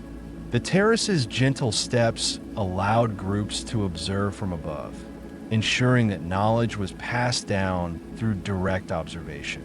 The faint marks remain visible under the moonlight, forming a quiet pattern that mirrors the slow acquisition of wisdom through repeated seasonal cycles.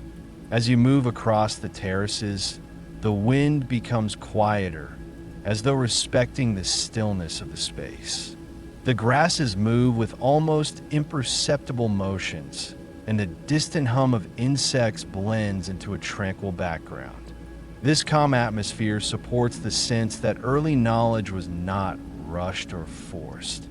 It flowed at the pace of nature, taught slowly and absorbed fully, shaping minds through patience and deep connection with the land. Beyond the terraces lies a long, narrow corridor where the soil is unusually fine and tightly packed. This corridor may have served as an early practice ground for tasks requiring repeated motion, shaping clay, forming reeds into chords, preparing grain, or carving simple tools.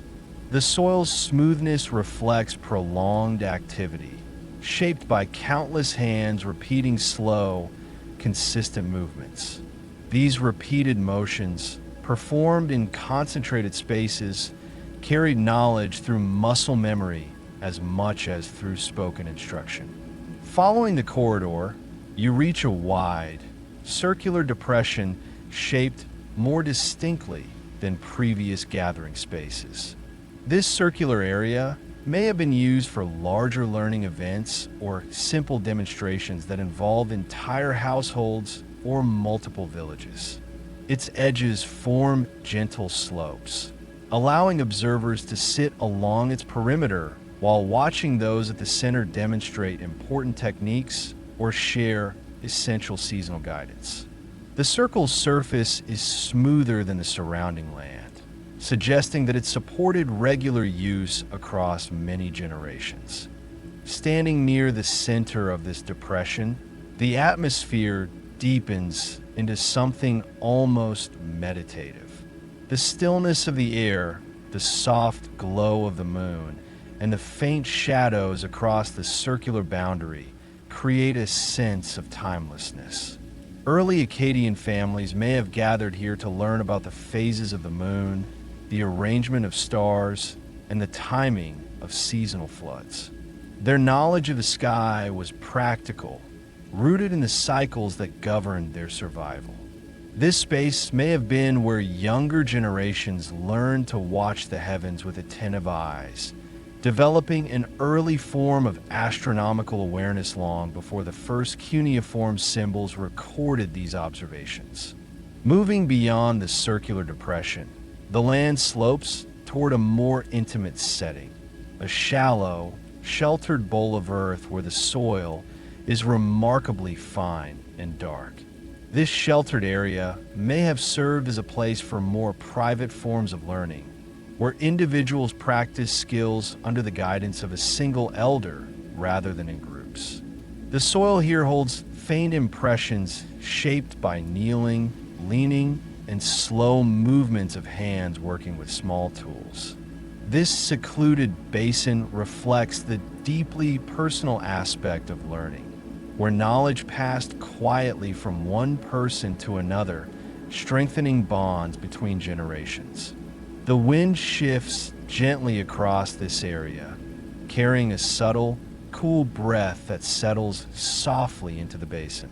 The moonlight filters in through the slightly elevated edges, illuminating the soil with delicate brightness that enhances the sense of tranquility. Standing here, you can imagine the quiet murmurs of early learning, slow, thoughtful instruction shared without haste, each lesson part of a larger tapestry of survival, community, and cultural memory.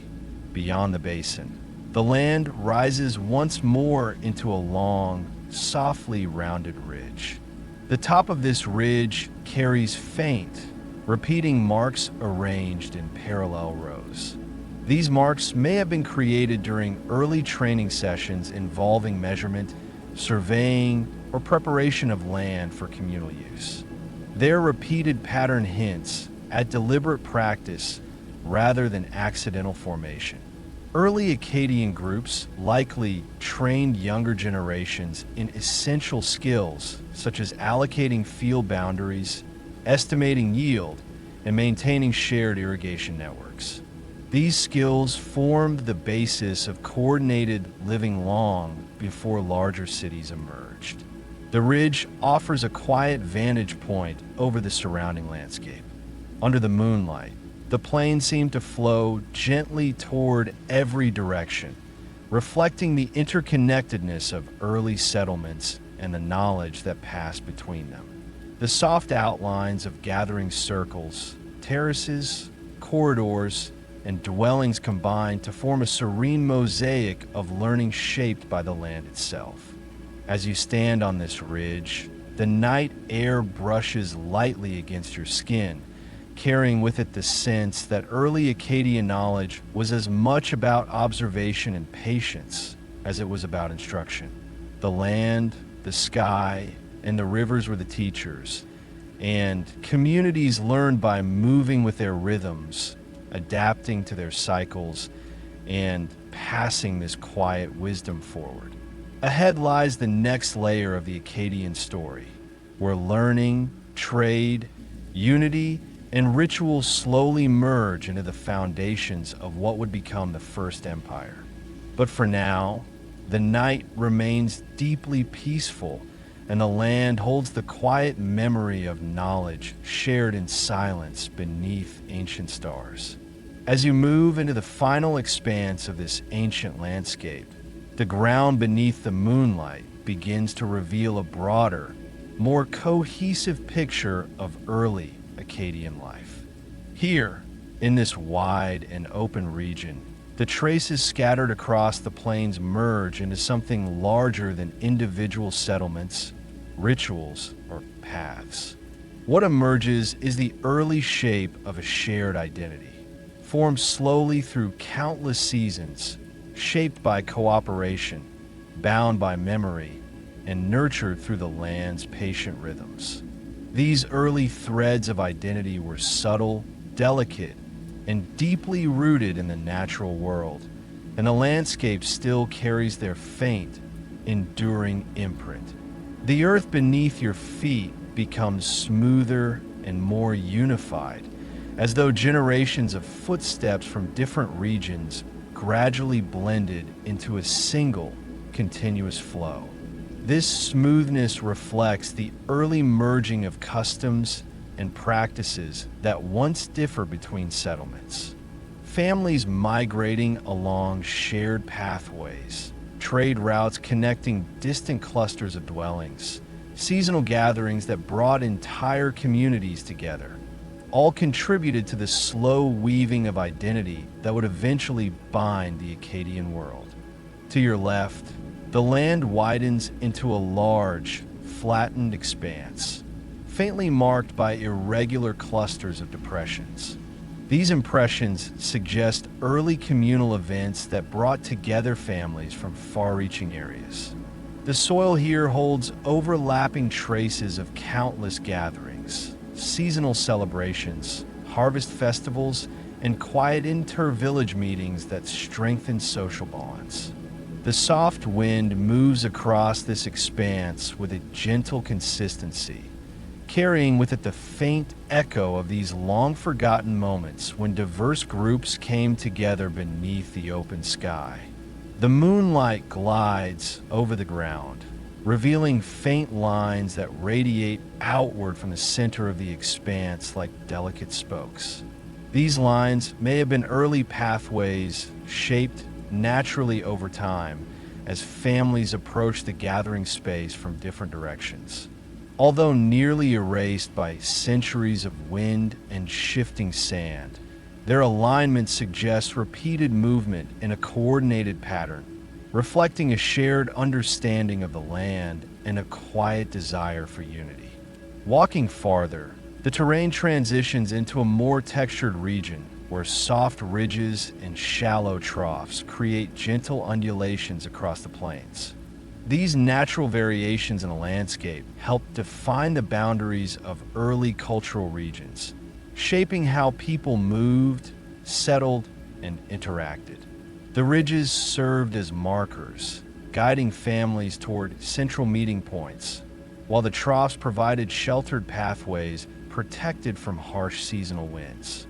The faint layering of these features beneath the moonlight gives the land a quiet sense of depth and continuity. As you explore the ridges, the air grows slightly cooler and the wind moves in long, even breaths that sweep across the grasslands.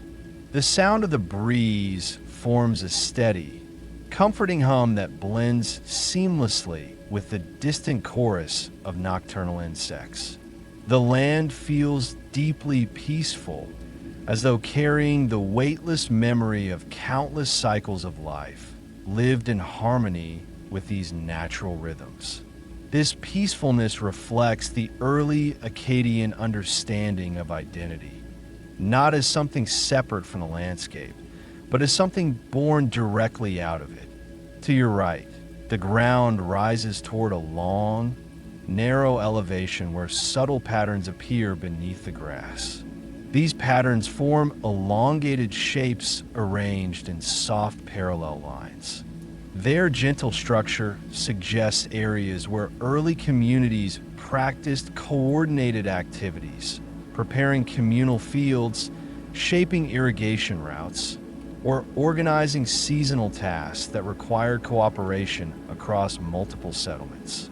This type of coordination represents an important step in the formation of shared identity, as families began to see themselves not just as isolated groups, but as part of a larger collective working toward common goals. Moving further along the ridge, the soil becomes more compact, carrying faint impressions of structures arranged in loose, repeating patterns. These impressions do not form complete dwellings or specialized buildings, but instead appear as multi-purpose spaces, flexible areas that could have been used for storage during one season, for gatherings during another, and for ritual observances during certain times of the year. This adaptability reflects the early Akkadians' practical approach to community life, shaped not by rigid boundaries, but by the shifting needs of land, climate, and season.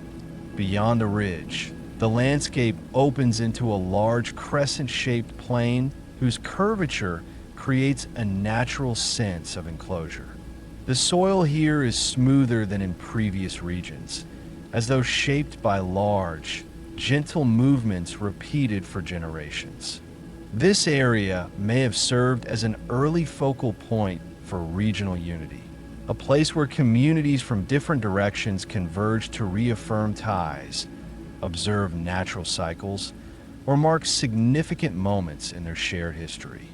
The crescent's shape, illuminated by the moonlight, creates a sense of calm that encourages slow breathing and relaxed awareness. Within this crescent, faint parallel channels cut through the soil in curved, flowing arcs. These channels may represent early irrigation extensions created through communal effort. Their arcs echo the shape of the crescent plane, suggesting intentional design guided by natural contours. Irrigation was one of the earliest forces that required cooperation across regions, binding groups together through shared responsibility for sustaining the land. The presence of these channels hints at the early emergence of communal identity, shaped through collaboration rather than hierarchy. As the wind passes over the crescent plain, it creates long, rippling waves across the grasses. These waves shimmer softly under the moonlight, merging into a tranquil atmosphere that feels completely at peace with the ancient landscape. The quiet continuity of movement mirrors the early Akkadians' steady integration of diverse customs, beliefs, and practices into a single cultural rhythm, one that would later form the foundation for the world's first empire. Moving beyond the crescent, you reach a wide, gently rising plateau where the visibility increases under the open sky. From this height, the patterns of the land begin to merge into a single flowing canvas. Faint traces of paths, fields, gathering circles, terraces, and early ritual spaces blend together seamlessly, showing how identity formed gradually through shared experience rather than abrupt transformation. The landscape reveals itself as an interconnected whole, carrying the soft imprint of centuries of cooperation, memory, and shared understanding. Standing on this plateau, the night air grows still once more. The wind pauses, the grasses settle, and the stars shine with quiet constancy across the sky. This stillness enhances the feeling that early Akkadian identity emerged not through noise or conflict, but through gentle alignment. Families choosing to live together, communities supporting one another through changing seasons, and generations passing forward the knowledge that shaped their world. To your left, faint clusters of circular impressions appear near the plateau's edge. These may have been early shared hearth sites, places where groups gathered to prepare food, share stories, and maintain the warmth that symbolized unity. The repeated use of these hearths strengthened bonds and preserved traditions, anchoring identity through daily life and communal moments. The soil retains their soft outlines, visible in the moonlight like timeless memories etched into the earth. Farther ahead, the land gradually descends into a final expanse where the traces of early Akkadian life become more diffuse. This region feels like a transition point where scattered customs, shared rituals, early administration, communal work, and trade begin to converge into the earliest form of a unified society. The identity forming here is still quiet, still fragile, still shaped entirely by the natural environment. Yet it carries the calm pulse of something growing, something that will one day rise into one of history's earliest civilizations. The moonlight spreads across the final expanse, illuminating every subtle contour, every faint depression, every gentle ridge shaped by centuries of early life. The entire landscape feels like an ancient tapestry woven slowly by time itself. The wind resumes its soft motion, carrying a whisper of the future as well as the memory of the past. And in this quiet, expansive moment, the early identity of Akkad settles into place. Calm, unified, connected, and deeply rooted in the land's enduring stillness. As the journey across the vast and ancient landscape draws gently to its close, the world around you settles into a profound stillness, as though the plains themselves are exhaling after guiding you through their deep and quiet story. The moon, hanging high above the horizon, casts its soft and steady glow across the fields, illuminating every faint impression, every subtle rise, every quiet memory that has remained tucked within the earth for thousands of years. The soft radiance spreads like a calm blanket, smoothing the edges of the land and allowing the layers of Akkad's earliest life to merge into a single, peaceful image beneath the night sky. You find yourself standing at the edge of a wide, open expanse where the traces of countless generations blend together into a soft continuum. Everything you've walked through, early dwellings pressed into the soil, the faint outlines of shared hearths, the quiet terraces shaped by communal work, the gentle spirals of ritual spaces, the long, smooth corridors of trade, the slow paths of learning, the calm circles of counsel, and the expanding reaches of early cooperation, now rests in the stillness of the night as though wrapped in a gentle embrace. The land feels full, not with noise or movement, but with the quiet weight of memory, carried effortlessly through time. The wind moves slowly across the plains, no longer shifting with the variation of terrain, but flowing in one continuous breath that drifts over the grasslands with calm precision. It brushes softly against your skin, bringing with it the subtle warmth of the earth and the faint, distant scent of clay and ancient water.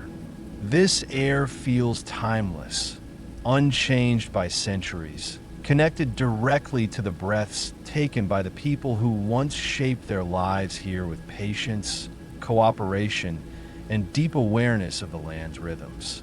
Above you, the stars shimmer with gentle constancy, their slow twinkling mirroring the steady, grounded stillness of the landscape below. These stars once guided early travelers, marked the seasons, and formed the silent language through which early identity was shaped. Tonight, they seem to shine with a softer purpose, inviting you to rest alongside the long arc of history that has unfolded beneath them. You take one final look across the plains, seeing not the individual sections of land you crossed, but the quiet harmony that binds them together. The same harmony that slowly, gently, and naturally gave rise to the first forms of Akkadian identity. There is no rush here, no urgency, no tension, only the soft weight of time, the calm pulse of a land, and a lingering sense of peace that settles deeper with every slow breath. And as you prepare to leave this ancient world behind, the landscape remains under the moon's patient glow, unchanged yet eternal, holding its memories quietly, ready to offer rest to anyone who steps into its gentle silence. For more calming sleep stories, you can subscribe anytime.